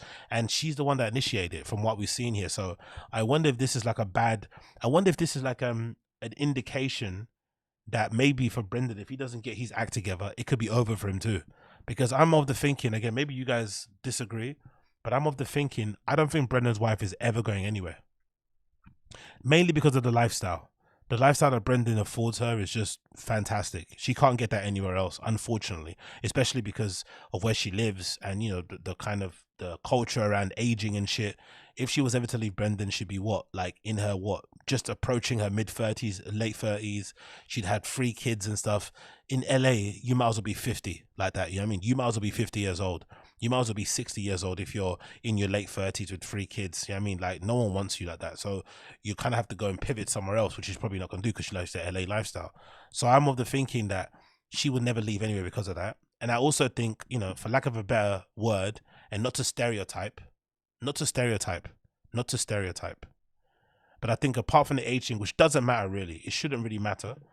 But I think in LA, unfortunately, age probably is one of the main factors, especially someone like her that gets work done and stuff. You're always trying to look young anyway, so you're not really embracing your age in the first place. But I think as a stereotype, I would assume similar to like, African women, I think Mexican ladies especially, or Latin women maybe, Hispanic women, they probably are more willing to put up with a lot more shit than your regular kind of like, Western person. I think they just put up with more shit. So the guys can get away with more. So maybe it's not just a lifestyle. Maybe it's not because Brendan buys her Balenciaga and she doesn't have to work and she drives a Lambo truck. Maybe that's not the reason. Maybe the reason is because she's Mexican and she's maybe religious as well. That might be a point, right? She might be super Catholic or super, Christian, whatever, something along those kind of lines. They take their vows seriously. They don't want to break them. Unless it's completely necessary. They'll always try and quote unquote work through it, or turn a blind eye, or bury their head in the sand. But maybe this is an indication that everyone's got a breaking point. Maybe even the most Hispanic of Latin or fucking Cali woman in the world, maybe even she has a breaking point. Maybe she's like, you know what, enough is enough. I can't. Maybe they all have a breaking point, because I was surprised to see this, to be fair, especially her initiating the divorce. I'm not going to lie. So it's courtesy of her Instagram account. The caption says as follows: as I start this new year, I will challenge myself in ways that I've never done before in 2024. 2024 will be the year of transformative change, and with this taking place, one of the steps in my journey is a difficult decision to leave my marriage. We have mutually agreed to divorce, and we will part amicably. Our paths as a couple have shifted, has created challenges that are irreconcilable. This decision comes with a very heavy heart. As heartbreaking as this is, I also feel liberated. I have spent the past few years prioritizing my children and honoring my commitment to my family, and all the while I seem to be losing myself and my own personal happiness. This does the personal happiness thing when you got 3 kids is fucking funny, innit? Surely you should suspend that until you've brought them up. Well, I don't know, whatever. Our main priority will be to stay united as the parents and to continue creating a stable, happy and loving commitment with our children. Thank you to all for supporting us, for supporters, for giving me the safe space to be able to use my voice and share our love. I love you all so much. I'm beyond grateful, and the support we've received you are throughout the years as a couple. And Austin, you are my best friend, and that will never change. I wonder what broke her. I wonder what was a breaking thing. I wonder what happened. Was it did she find some lip gloss? Was there a pair of knickers somewhere? Was it a text? Something on the iCloud? I wonder what finally made her think, you know what, I can't do this anymore. I can't. Because the funny thing is, like, women like this, they will put up with a lot, but when they're done, there's no turning back. That's the thing guys don't realize. When you take advantage of women like this that give you so many chances, when they're done, there's no turning back. Like, when they're over you for good. So Austin's kind of fucked here, you know what I mean? If he ever thinks he's gonna be able to double back, when women like this start talking about, you know, 2024 will be a year of transformative change, like, you know, don't be surprised if she comes out with a new haircut. She starts wearing different clothes and shit. You know what I mean? Like, she's going to change completely. Like, she's going to be like, look, I need to be rid of his juju. So, yeah, I wonder if this is an indication. I wonder if this is an indication of what happened. I wonder if Brendan is taking notes. If I'm Papa, I'll take notes because, you know, LA as well, divorces, the fucking, you know, what you have to pay in alimony and shit is no joke. It's a bit wild, isn't it? People say that anyway, right? It's a bit wild that the first thing people talk about when it comes to like relationships in a place like California is making sure that you don't get divorced so you don't have to pay anyone any money. It's like, bro, why not focus on being a good husband? Why not focus on being a good family man? This idea that you should just, you know, make sure your marriage is okay so you don't have to pay is so fucking toxic. Honestly, that kind of mindset is so toxic. Really fucking is. To focus more on that than anything else is so fucking toxic. But yeah, this might be a bad omen for BAPA. Maybe if he doesn't take that woman seriously and he doesn't honor his Guadalajara princess, things could get dicey for that guy. Things could get utterly dicey. But hey, maybe he doesn't care also. Maybe he wants to, you know, he wants it to get dicey. Maybe he wants to fug the chigs, you know, he wants to fug all the chigs. He wants to open the portal of his face and his mouth to new possibilities. Okay, moving on. We done that. Oh yeah, let's talk about this quickly. This man, oh man, R.I.P.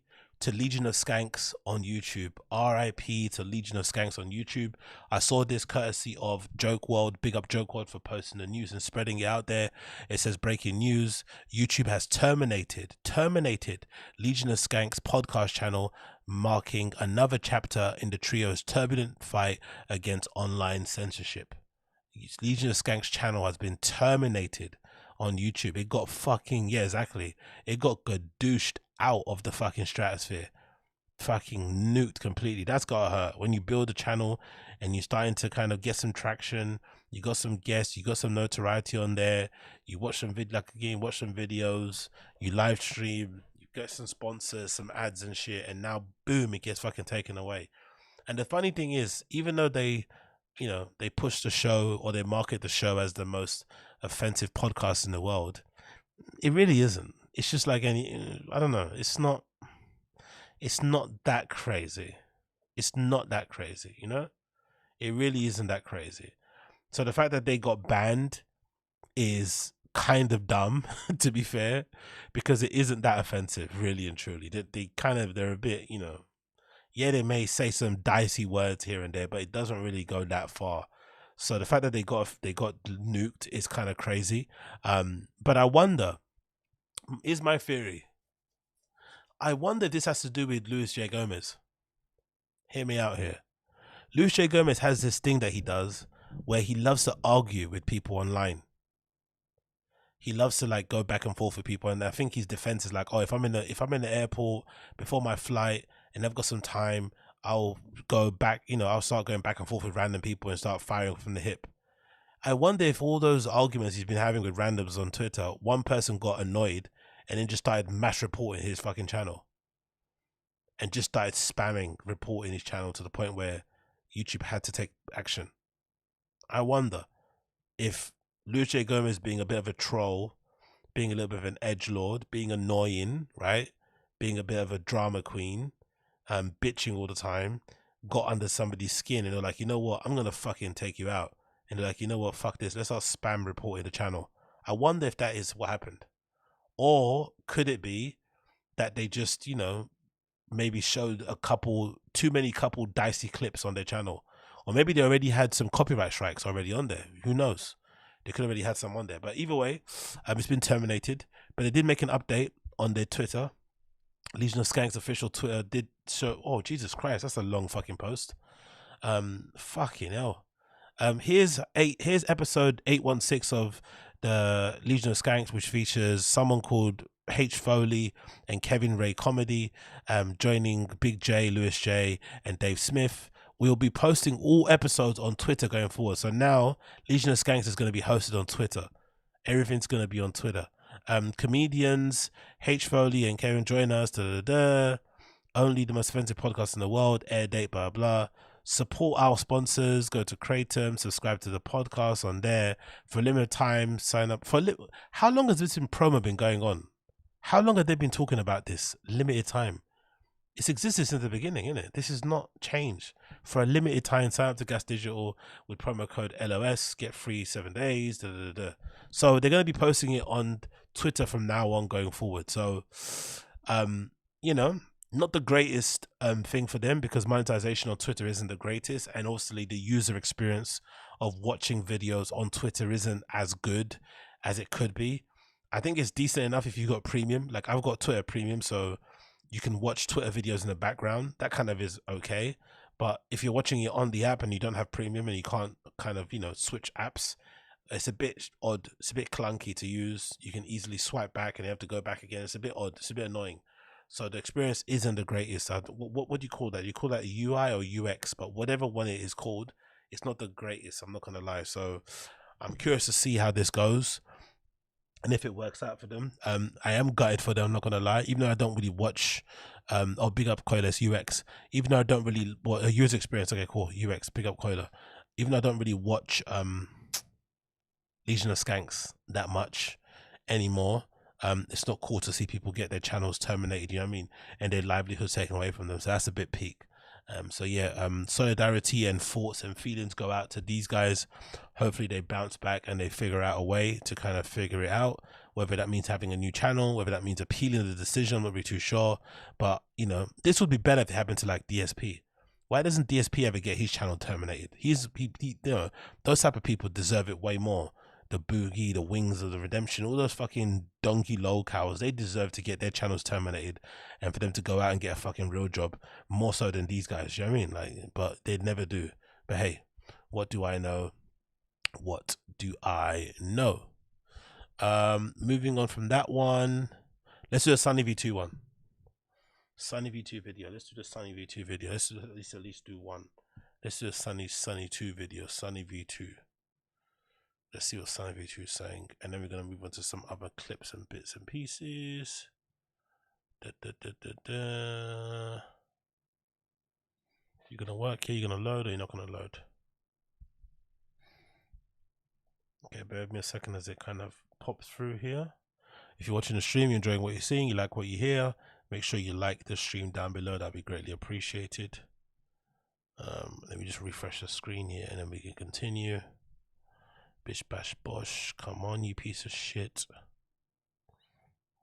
Okay, it's loading again. Good, good, good.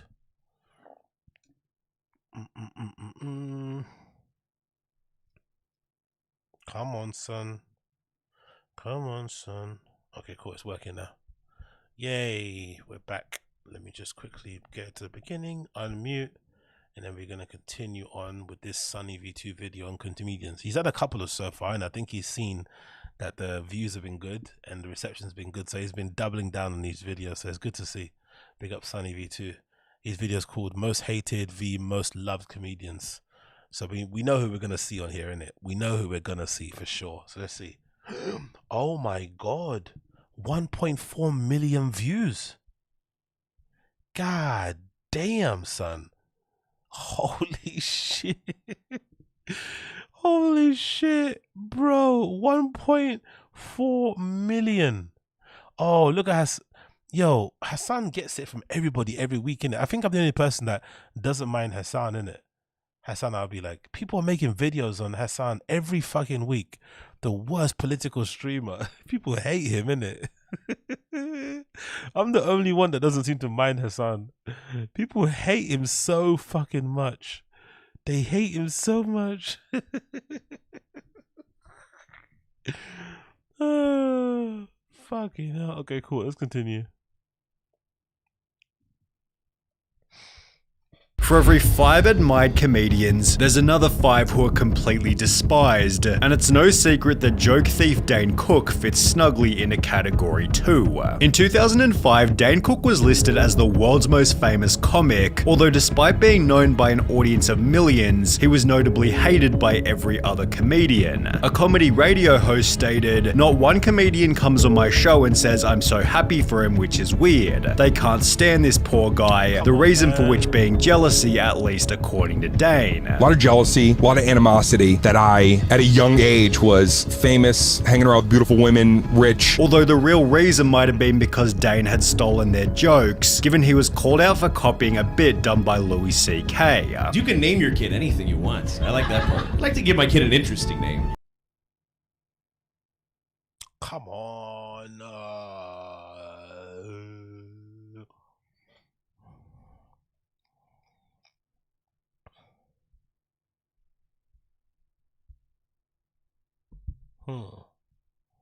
Maybe I might have to close some windows. Maybe I might have to close some windows. Maybe I might have to close some windows. Maybe I might have to close some windows. You never know what window you can close if you don't close the windows. Maybe you might have to close some windows. Windows, windows, windows, windows. Okay, can you load now, you piece of shit? Come on, bro. What you doing here, fam? Fucking hell, son.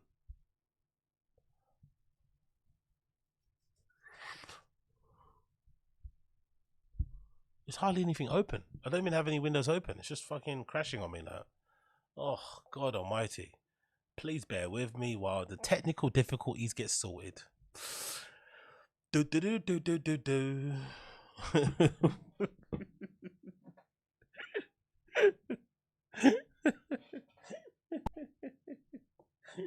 You guys are so dumb, I swear to God. You guys always insulting me. Always insulting me. Always insulting me. Always fucking insulting me. And whatever, I just take it. I just fucking take it. Whatever.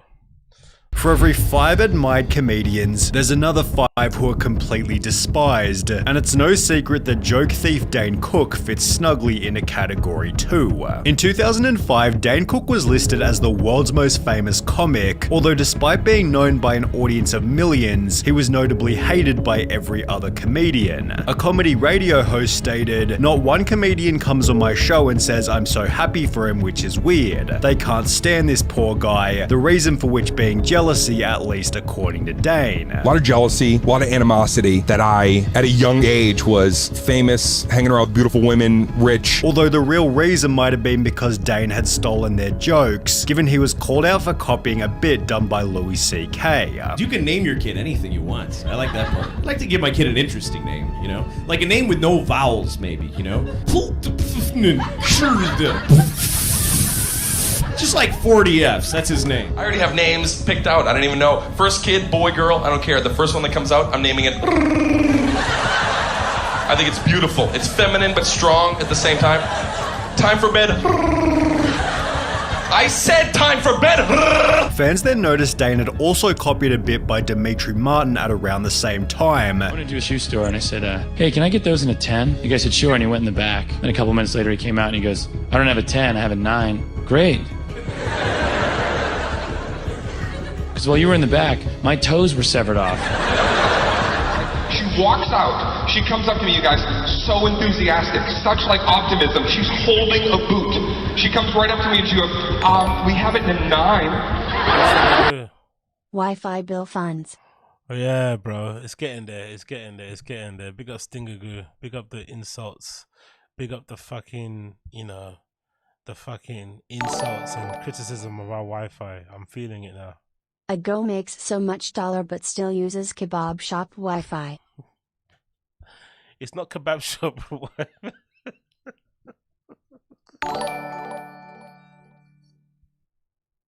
Haven't been able to jump on the streams cause work's been hectic, but big up saws, raised fist, peace sign.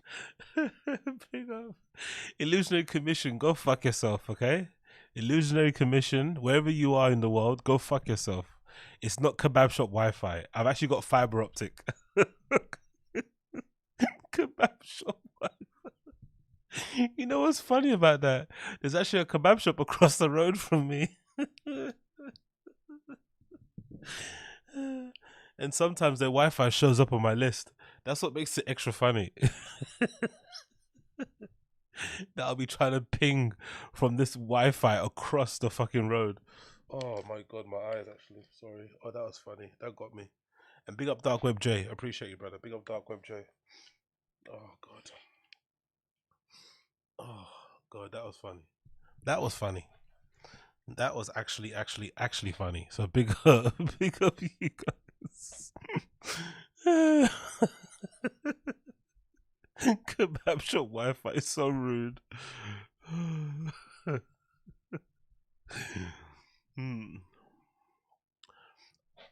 Anyway, going back to hey yo, big up BTF Wayne. My fellow Negro, we're talking about white men with loads of money. That's what we're doing here. We're laughing and pointing out white men with loads of money. You know what? This is funny about this whole thing. Did I say before that? Did I mention this before? I don't know if I did. Maybe. How can I word this? I think more comedians need to embrace the fact that they're just jealous deep down, and that's okay. I think jealousy to some point is an okay emotion to have. I think maybe when it kind of goes into envy, that's when it becomes an issue. But I think being jealous of another comedian that has way more than you is perfectly normal, I think. Especially because the disparity is so fucking crazy. Like, imagine if you're Dimitri Martin. I don't know who Dimitri Martin is, but I'm going to assume when Dane Cook was red hot, Dimitri Martin wasn't making anywhere near as much money as Dane Cook was making. Yet Dane Cook was out here, allegedly, by the evidence we have available, stealing his jokes and being paid way more money to perform the same jokes, you know, that he has, essentially, by stealing them. So isn't it perfectly okay if you're Dimitri Martin to be jealous of Dane Cook's success at the time, because he was a rock star comedian who had all the young hot girls, fast cars, loads of money? Isn't that perfectly a normal reaction to have? I almost feel like this Rogan like positive, this Rogan like toxic positivity they all have, where it's like, oh yeah, we all get along, we all get each other on our podcast, you know, there's enough tickets to go around for everybody, if we get each other on our show we can help. It's like, yeah, but not really. We've seen with the podcast bubble, there is not that many fans out there. there is a finite amount of fans that you can tap into, that you can kind of run the pockets of. There's not a lot of, there's not a lot of new fans either to get, because, these guys just aren't that funny. So it's no surprise that if you're a comedian and you're coming up and another comedian who's making 10 times what you're making, isn't it okay to be jealous? Like, honestly, if you're a good comedian and you're seeing Bert selling out arenas every week, and he's just taking off his shirt and he's getting fucking crazy, responses from the crowd, and he's telling those shitty jokes about his daughter and about his wife doing something funny, isn't it perfectly normal for you to be jealous? Shouldn't that be something that should motivate you to actually try to, make it and, whatever? I don't know. I feel like some of these guys are lying to themselves that they aren't jealous and trying to frame it as they are, these joke fucking purists or something. It's like, really? Are you a stand-up comedy purist, or are you just more annoyed that this way more successful, way more rich comedian is stealing your jokes and making way more money doing it? That's perfectly okay to say. I don't know, man. I feel like they should just admit it. Great, you guys also have a bone saw anywhere nearby? With Patrick CC running through even more examples in this video before touching on another reason Dane Cook is hated, his joke about the Batman movie theater shooting. So I heard that the guy came into the theater about 25 minutes into the movie, and I don't know if you've seen the movie. The movie's pretty much a piece of crap. Pretty sure that somebody in that theater about 25 minutes in realizing it was a piece of crap probably was like, oh, shoot me. The controversial joke. The controversial bit isn't the shooting thing. The controversial thing is him saying the movie was terrible. It's arguably one of the best. Like, what? That's a terrible opinion. But you know what? Don't you miss it when comedians have something to say? Look at that. He had a point of view. Don't you miss it when comedians had a point of view that was a little bit dicey, a little bit edgy? Don't you miss that? What happened to that? Now they're telling us about COVID. Now they're talking to us about what? About the fucking slap, Will Smith slapping fucking, what's his name? Chris Rock. I miss when comedians have something to say, for better or worse. Resulted in article after article, as well as Twitter posts reading, anyone who knows me knows I think Dane Cook is the single worst comedian ever. He's never been funny. Now he's just an awful human being. But while Dane Cook isn't liked for his disrespectful and sometimes stolen jokes, Theo Von is hailed for his unusual originality. His sense of humor has been described as so creative, unique, hilarious, and unorthodox that I can't compare him to any other comedian, which summarizes Theo Von perfectly. There's a few guys, Theo's one of them, that have like a style of comedy that you will never be able to explain to someone. They gotta go see him. When you hear him say, we had this one guy, you know you're about to hear a wild... It's just a shame his stand-up isn't as good as his podcast appearances, because on podcasts, he's on another level. But when it comes to stand-up, he's not that great, innit? It's just such a shame that he can't seem to translate that humor he has on pods on the stage. It's just not the same. It's just a bit like, oh, this is rough. But on a pod, he'll legitimately make you cry with laughter. Story full of bizarre situations and metaphors described in the strangest yet most perfect way possible. This gentleman had half a limb, and which limb? He was missing part of his leg, I think, or he said he was, so he could have been faking it. CGI or something? I don't know what his name was. CGI. It was. Come on, man. That's brilliant. Come on, man. Rewind it. That's fucking brilliant. What his name was. Come on, man. That's fucking brilliant. Feels on another level. Especially on the Jocko podcast, which is really kind of serious, to be fair. So, oh, that was brilliant. Let's go back a bit. Perfect way possible. This gentleman had half a limb, and he which was. limb? He was missing part of his leg, I think, or he said he was, so he could have been faking it. CGI or something? I don't know what his name was. CJ, it was a white dude. Okay, yeah. He's the absolute king of the metaphor. Whenever he says something is kinda like etc., it's always the funniest, most outlandish comparison I've ever heard. You look like a guy if somebody had a cheat code in Double Dragon, bro. And they got to use an ultimate character, man. Damn, Tony. Amen, dude. Unlocked it. There are multiple compilations dedicated to Theo Von's absolutely wild sayings, although at the same time, he's able to show his softer, more vulnerable side in moments where it's appropriate. Theo's podcast this past weekend has risen to become the 7th most popular podcast on Spotify, while Brennan Schaub's Hold on. What's the list? What's the list there? What's the list say? What's the list? The top podcasts globally. Top 10. Joe Rogan Experience, Cooler Daddy, Huberman Lab. Huberman Lab is top 3 podcasts listen to. Wow. I didn't know that. God damn. Anything Goes with Emma Chamberlain. On Purpose with Jay Shetty. Oh, Jay Shetty's the guy with the eyes, isn't it? The Indian dude who just stares at me with the eyes. I have light eyes, so I have wisdom. Stare into my eyes, you'll be rich. That guy is full of fucking shit. Happiness will make the world heal. It's like, what? Hugs. Hugs can end the war. Hugs. If you hug me, I don't get boner. It's like, huh? What? The fuck is that? Crime Junkie, This Past Weekend, Serial Killers, The Diary of a CEO with Steve Bartlett. Oh yeah, big up the UK. Big up Steve Bartlett, fellow black brother, even though he doesn't probably think he's black, but big up Steve Bartlett. TED Talks Daily, Relatos de la Noche, Casa 63, something called, what's that? Pisagolagio al Desundandula, The Daily. Lex Friedman podcast is in the top 20. Shit. Armchair Expert. Wow. I've not listened to Armchair Expert in a while. Do you guys listen to Armchair Expert? I used to listen to that before, but I stopped. I think the other girl started to get on my nerves. I quite liked it for a bit, but then the girl, the other co-host, she started to get on my nerves. But I haven't listened to it in a long time. El Podcast de Marina Rojas Estape, whatever that is. The Psychology of Your 20s, Stuff You Should Know, Smart List. There's a lot of Spanish speaking podcasts on here, isn't it? God, fuck. Jordan Peterson's on there too. Fuck, you know.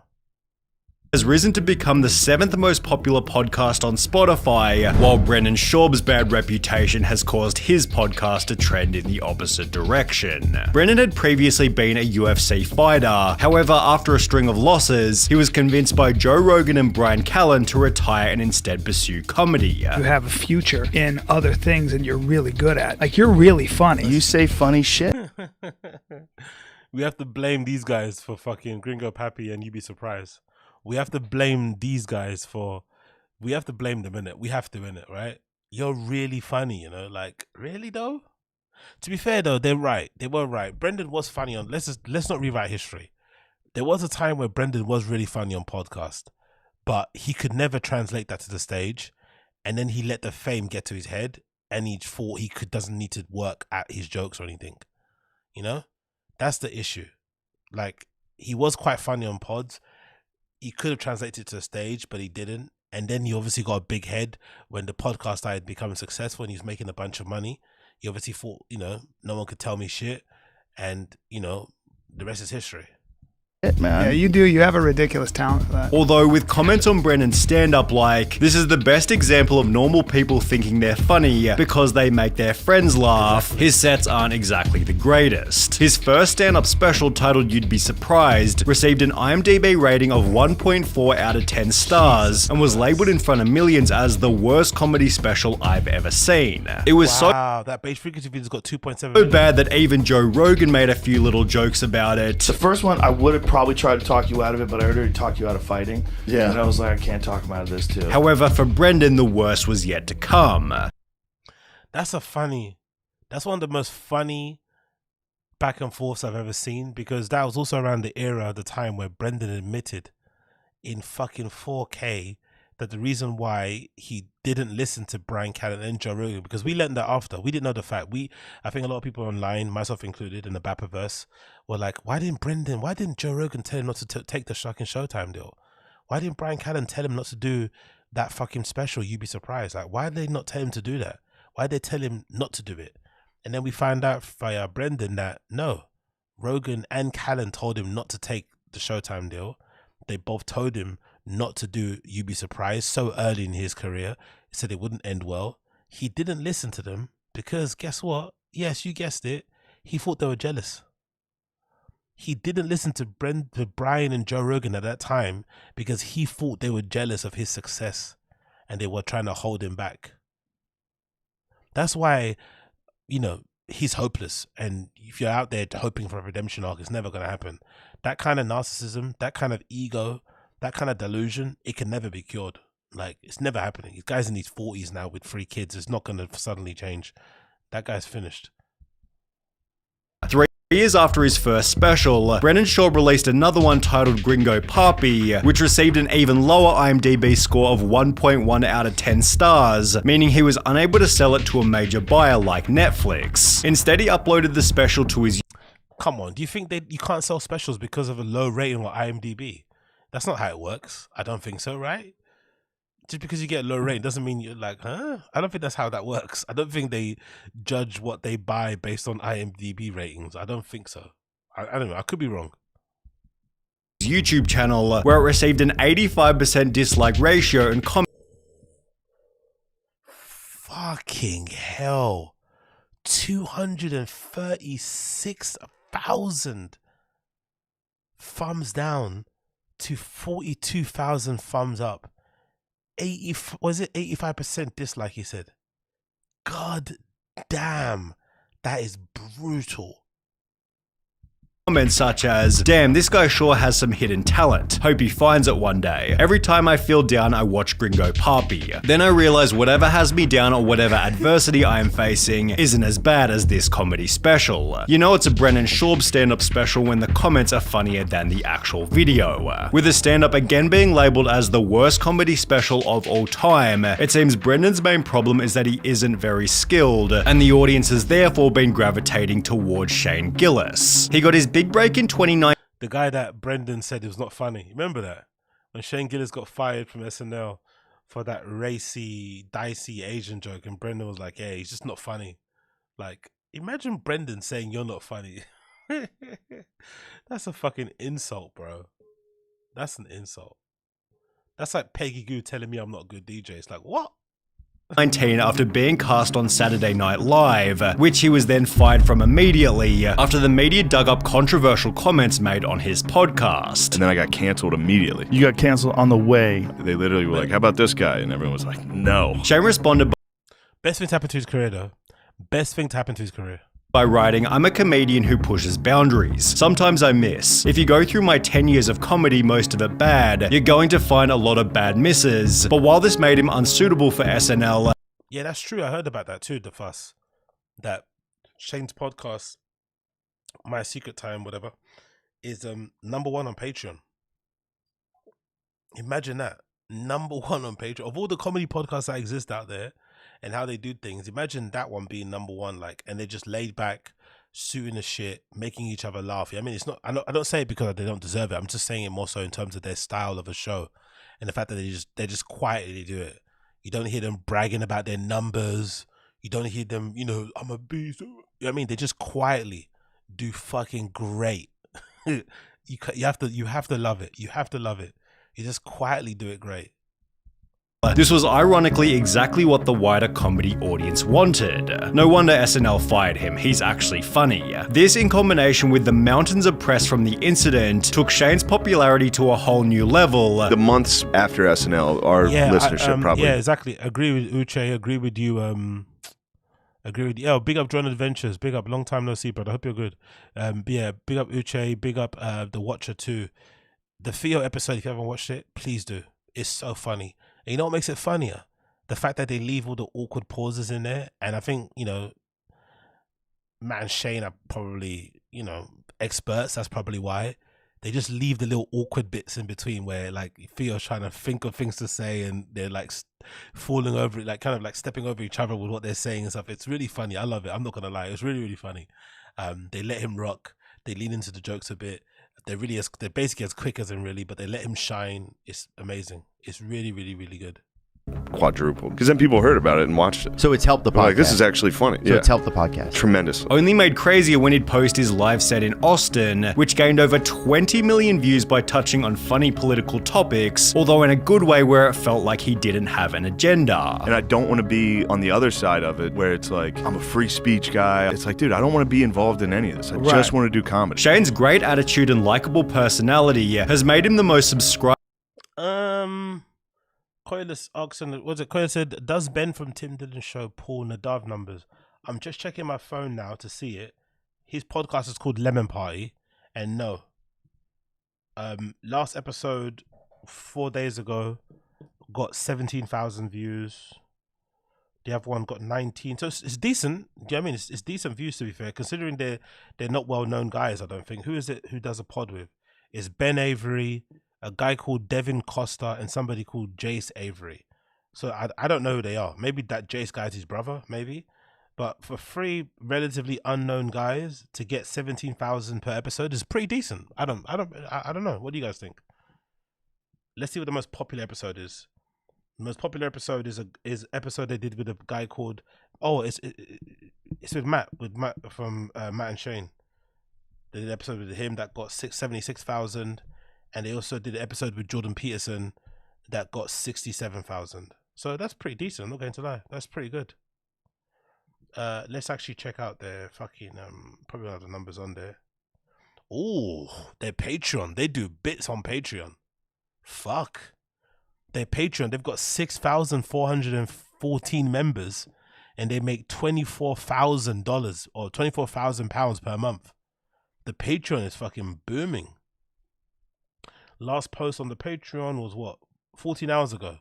God damn. They probably make more on Patreon than they do on YouTube. That's funny, isn't it? Like, they probably get way more views on Patreon than they get on YouTube. That's an interesting tactic. I like that. Big up Lemon Party.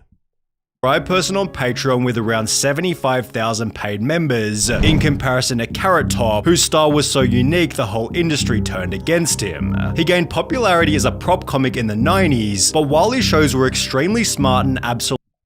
Is the hate for Carrot Top a bit over egged and stuff? It's not deserved, is it? The hate he gets because he's goofy and whatnot and looks weird. But what does he actually do that's bad? You know, like... absolutely hilarious. O.J. Simpson's football. Okay, go deep, honey. Go deep. His bizarre look and style made him a punching bag for anybody and everybody. You're a funny guy, man, and you at least used to take a lot of shit, and I never understood it. I don't either. I would get shit for everything. It's like Nickelback. This became most obvious when Carrot Top simply flew over his city in a fighter jet. And the next day on the front page of the paper, Carrot Top disrupts city with flyover. And everyone's up in arms because the building shook and everybody was like, oh, what, there's a war happening? and I think they were really, honestly, just pissed because it was me. Honestly, I'd much rather watch fucking Carrot Top live than Bert any day of the week. Give me a Carrot Top show, I'll watch that happily. I'd happily watch Carrot Top perform live than fucking Bert Kreischer. I don't understand the hate he gets, man. It's undeserved. And in a Reddit thread talking about him, the only reasons people had to hate Carrot Top was he's annoying, not funny, and comes across as a gigantic douchebag, which pretty much confirms the theory. Carrot Top's name has become synonymous with bad comedian we should make fun of. In another article, Carrot Top was described as the most successful comedian no one will admit to liking, with one of these haters being another comedy legend. So it's Bill Burr just going coals on me. I mean, just right? I mean, just bad. Who then apologized to Carrot Top after meeting him in person. And then when I finally meet him... see, that's why I love Bill Burr too. That's why I like Bill Burr. That's why you gotta stand Bill Burr. He stands in his shit. When he doesn't like you, he doesn't like you. But then if he meets you and you're cool, he'll put his hands up and say, I'm sorry. Bill Burr's a legend. He was like, dude, I'm so sorry. Like, he came and hugged me. And Carrot Top was hated for so long that he's now considered a legend. They're kind of like saying, you know what, geez, he won't go away. We've been ripping on him, but he's for some reason, he's still around, and you know what, he can stay now. You had somebody earn my wings. With Bobby Lee having earned his wings in a similar kind of way.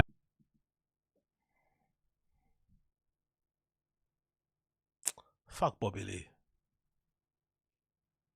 I'm not gonna lie. Fuck Bobby Lee. There's something about that fucking Peter Pan thing. I'm an old guy, but I don't grow up thing. It rubs me up the wrong way. I don't know why.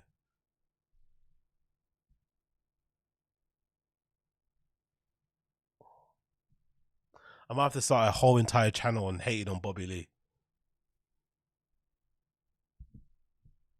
One of the things that makes Bobby Lee so likable is his ability to laugh at himself for the sake of audience entertainment. Bro, you're the worst looking of all of us. What do you think he is out of 10, for real? You're a 2, buddy. 2, buddy. You're like a 2.5 at most, probably closer to a 1.5. Give me a bigger number. Okay. You want an honest No, number? honest. Okay. You want the honest number? Please. I was being generous as a 1.5. I'm a 1.5? Something close to 1.7. Did you say one? Showing that he's comfortable in his own skin. This helps him deliver some of the most savage roasts on the internet. My dad abandoned me, but then I love my mom. In your face! He doesn't have a dad! Although just That's funny.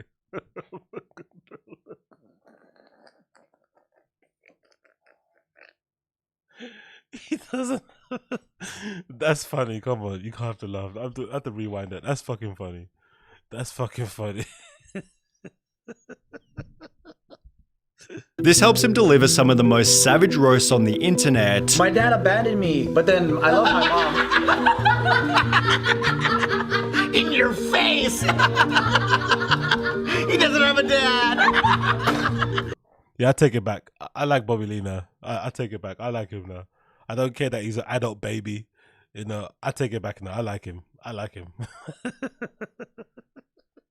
Although just like Theo Von, his fans also have a lot of respect for how open he is with his addiction issues and sobriety. Right before I was gonna get on the plane, I looked at my girlfriend and said, I'm gonna relapse. When it comes to Bobby Lee's stand-up, a Reddit user wrote, I've seen him do the same set at the Comedy Store like 3 or 4 times, and I nearly cried laughing each time, while another person called it the hardest I've laughed at a comedy show of a decent slate of shows. It seems Bobby Lee finds love from the audience regardless of what he's doing. I've heard that he does the same routine though. You know? I've heard he does the same routine. That's the only issue. He's still doing the same routine now. The audience has recently been finding many reasons to hate Tom Segura. At the start of his career, Tom Segura was one of the more humble comedians. However, after losing over 50 pounds and building a net worth of 12 million, his ego became incredibly obvious. He'd begin to joke about the general population by calling them poors. So I've received a remarkable number of messages, countless poor people, about the use of a washcloth in the shower. And, you know, it's kind of well known, it's what poors do. However, it quickly became obvious that he wasn't really joking. Every time we talk about like a watch or a car, I'll get a bunch of messages from losers that try to tell me that I'm making them. Oz team up with Brandon and run a Bobby Lee hate subreddit. Exactly, yeah. The real Bobby Lee hate subreddit. That would be good. The real one. And then in our banner we'll have Stevie Weeby. Stevie Weeby will be in the banner. If you know, you know. Stevie will be in the banner. If you know, you know. Big up Assad. Appreciate you, brother. Feel bad about their situation. I'm struggling with rent this month. Figure it the f out. In October 2023, Tom tweeted about being inconvenienced by American Airlines, and after being called in. What do you think about the American airline thing?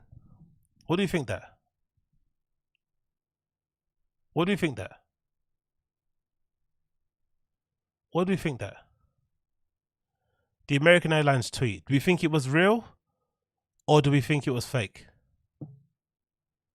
Was he trying to lean into it, or was it like a like? I'm starting to think he was actually being for real. I don't think that was a bit. I think he was being for real. I think he was actually furious. I don't buy that it was a bit. I think he was actually mad, like mad, like big Karen mad, you know? Entitled by his fans, Tom responded by stating all the poors and losers have the same response. Oh, you were inconvenienced, well you should accept it. That's what me and my dumb poor family have done for generations. This is why you're poor. In his next tweet, he'd respond to a I don't know how he thought that would work, that would go down well. Honestly, bro. You dumb poor family. Banned by simply writing poor, while a third tweet read, the lowest level poors get upset, as they've been trained to do when you point out they're happy to do what I'm told servant mentality. They don't value time because their time is worthless. You are specks of shit on a washcloth and washcloths belong in the trash. The rant instantly turned Tom into laughingstock for the internet. Probably not that much money left over for the guys in the booth either. Oh, it's all man. Tom and Christina just running around, getting on private jets. making fun of poor people. While others dug deep to find his wealth was likely inherited. It turns out Tom was a trust fund kid. His father was the vice president and chief financial advisor of Merrill Lynch for 25 years. Can you imagine that? The way he's talking. Papa fucking Segura was chief financial advisor of Merrill Lynch for 25 years. God damn. Tom never missed a meal, mate. Tom never missed. That's why you're so fat. He never missed a meal. And this is like, what's that? This is vice president of Merrill Lynch. This is like, what? This is like in the 80s, 90s. That's big money, bro. That is big fucking money. God damn. President and chief financial advisor of Merrill Lynch for 25 years until he took over as the vice president and CFA for the Bank of America. Big up Papa Segura, man. R.I.P. to him. He went on to be fucking of Bank of America. Fucking beast. His obituary mentions that he was a member of the Quail Valley Golf Club in Vero Beach, where a membership will run you a very modest $85. That's a membership. Papa Segura's membership to his golf club is more than most people's salary. A membership. Is that per year? Yo, Papa Segura was balling. R.I.P. to the fucking top dog, the fucking legend. R.I.P. to him, man. He must have been balling. Holy shit. $5,000 a year, not counting all of the other fees. This led Tom to remove the entire chain of airport tweets and avoid every question that might imply he's rich. What kind of car you have? Which what? What kind? You have cars? Yeah, How many cars you got? You alright? Yeah. You know what I'm talking. Tom Segura has no excuse for being a douchebag, given Gabriel Iglesias is substantially richer. Fluffy, one of my favorites as well. I love Fluffy. And is one of the most humble comedians. When you type Gabriel Iglesias controversy into Google, it seems the worst thing he's ever done is pay a fine to a venue for spending too much time recording a Netflix special. Back in 2014, one of these specials was leaked and uploaded to YouTube for free, although instead of issuing a copyright takedown, he'd share the links to his Facebook, adding, "I can't believe someone posted a direct link to watch my Fluffy specials online for free. The nerve. I hope no one shares or watches these before they get taken down," prompting a top Imagine Andrew Schultz doing that. Never happening. Imagine Andrew Schultz doing that. Imagine Brendan or YouTube. But imagine Andrew Schultz ever doing this for his fans. Never happening. Comment reading, "This is why you're awesome, Fluffy. You don't whine about getting pirated, you promote it." Gabriel's nickname Fluffy is a joke about his own weight, which like Bobby Lee shows he's comfortable in his own skin. Although at the same time, Gabriel explained to Joe Rogan that he'd recently lost 70 pounds as a result of following better habits. And it was bad habits that led Carlos Mencia to become incredibly hated. The collapse of his reputation began after Joe Rogan wrote a blog post titled, "Carlos Mencia is a weak-minded joke thief," which read, "The late..." Wow, it was a blog post. Wow, bro. Rogan was on his Karen shit back in the day, innit? He was a fucking narc. He wrote a blog post about it. I didn't know. I thought it was just to confront him on stage. He wrote a blog post. Just the most disgusting joke thief of all is a guy named Carlos Mencia. The really crazy thing is that's not even his real name. He sells himself as being Mexican, but the reality is his real name is Ned Holness, and he's actually half German and half Honduran. The Mexican hook is something he did to integrate himself with the local Mexican population of LA where he started. That's probably what, you know what? That's probably what Brendan should have done. Brendan probably should have done that. Brendan should have actually leaned into the Mexican thing and actually tried to LARP as a Mexican. That actually probably would have worked better for him. You know? Instead of what he actually should have probably leaned into it. He's probably got more, and he probably looks more Mexican than Carlos Mencia, probably to some people anyway. Especially if he tans. Here, Joe began calling him Carlos Menstelia before confronting him on stage in an actual comedy club, which was recorded and uploaded to YouTube. It's easy to say you steal shit, but I don't, because I'm not a little ungrateful bitch. I think that every time you open your mouth, you talk about me. I think that you're secretly in love with me. Despite denying the allegations, Carlos was then exposed for stealing from Bill Cosby and Ari Shaffir, after which Carlos made the crazy decision to own the fact that he stole all his jokes. His attitude was this, like, yeah, I steal. If I'm in the back of the room, you better watch your material because I'll take it, remix it, and make it a hit. From here, almost every comedian destroyed Carlos Mencia. A lot of your material, I'm not. Yeah, this is one of the most painful podcast episodes to ever watch. I don't recommend it. Carlos Mencia on Tiger Belly, it was painful because Bobby Lee still likes him as a friend. I think Bobby Lee kind of came up underneath him and stuff, right? They were kind of Carlos Mencia was kind of his mentor or something. Oh, it was brutal, boy. Bobby was trying so hard to help him, and he just would refuse to admit the stealing, would kind of make excuses, just pure narcissism on display. It was really tough to listen to. I'm not going to lie. The guy is fucking delusional. But, you know, he's in his own little bubble and guess, whatever it may be, but it was strange. Very, very strange podcast. Not saying all of it, but a lot of your material was too similar to Paul Mooney or Bill Hicks. And he went from performing in stadiums to small clubs. There's a heavy price to pay for cutting corners in comedy, whereas Chris Rock discovered there's much to gain in the power of a single slap. Chris Rock has been admired and respected since the mid-1980s, although it seems being slapped by Will Smith made him even more loved. Ironically, the Will Smith slap made Chris a beloved winner. Will Smith accomplished the impossible with one targeted slap. Now everybody loves Chris. This was reinforced when Dave Chappelle was attacked on stage, after which Chris Rock jumped on the mic to ask, Was that Will Smith? Chris Rock just proved that if someone does you wrong in life, just wait, and the perfect moment will present itself. Proud of Chris Rock. He didn't let the Will Smith incident take him to a place of bitterness and anger, but stays humble and even makes a joke out of such a difficult spot to be in. There could not have a more perfect moment to drop that line, and the fact that Chris Rock wasn't really talking about the altercation before leading up to this just adds to the perfection of his delivery, and when Chris Rock did address the controversy in his special, he reinforced a winner's mindset. But I'm not a victim, baby. You will never see me on Oprah or Gail. I couldn't believe it, and I love Men in Black. No, I took that hit like Pacquiao.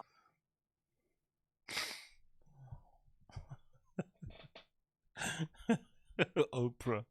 But yeah, yeah, I don't know. I don't fucking know. Anyways, my friends, that was an amazing video. Recommend you check it out. Sunny V2. Good little video there. You see the fucking title, you know the vibes. Let's put a little upvote on there for the guy. But yeah, 1.4 million views is fucking crazy, bro. It's fucking crazy. Anyways, my friends, I have to love you and leave you. It is now 6 a.m. here in London. Time has gone by very, very quickly. The rest of the stuff I need to talk about will probably catch up on another random show. Probably end up doing later tonight or maybe tomorrow or Monday. So keep an eye out for that one. But thank you for tuning in.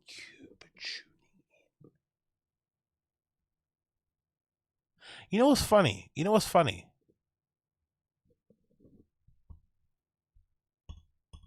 Is Brendan now more hated than Dane Cook, you think? Or even Carlos Mencia? Do you think Brendan has surpassed them in terms of hate? And he's been in the industry for a shorter time. That's fucking wild, isn't it? He's been around for a shorter time, but he's more hated than fucking Dane Cook and Carlos Mencia. That is a talent. That's the real talent. To get that level of hate and you've not even been around too long.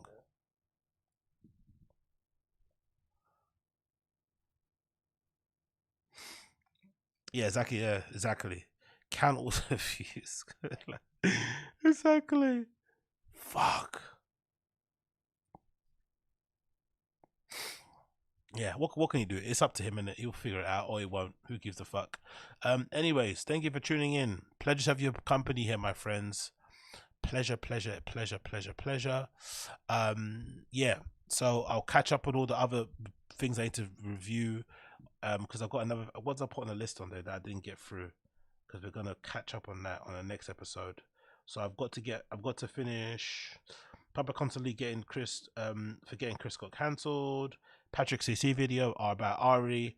And that's it. Yeah, so I've got 2 more things to list on there to kind of talk about, so keep an eye out, and I'll be back to finish those other bits and pieces. But for now, thank you for tuning in, my friends. Night blessings for all of you, and I'll see you all again very, very soon. Good night, good morning, good afternoon. Peace out.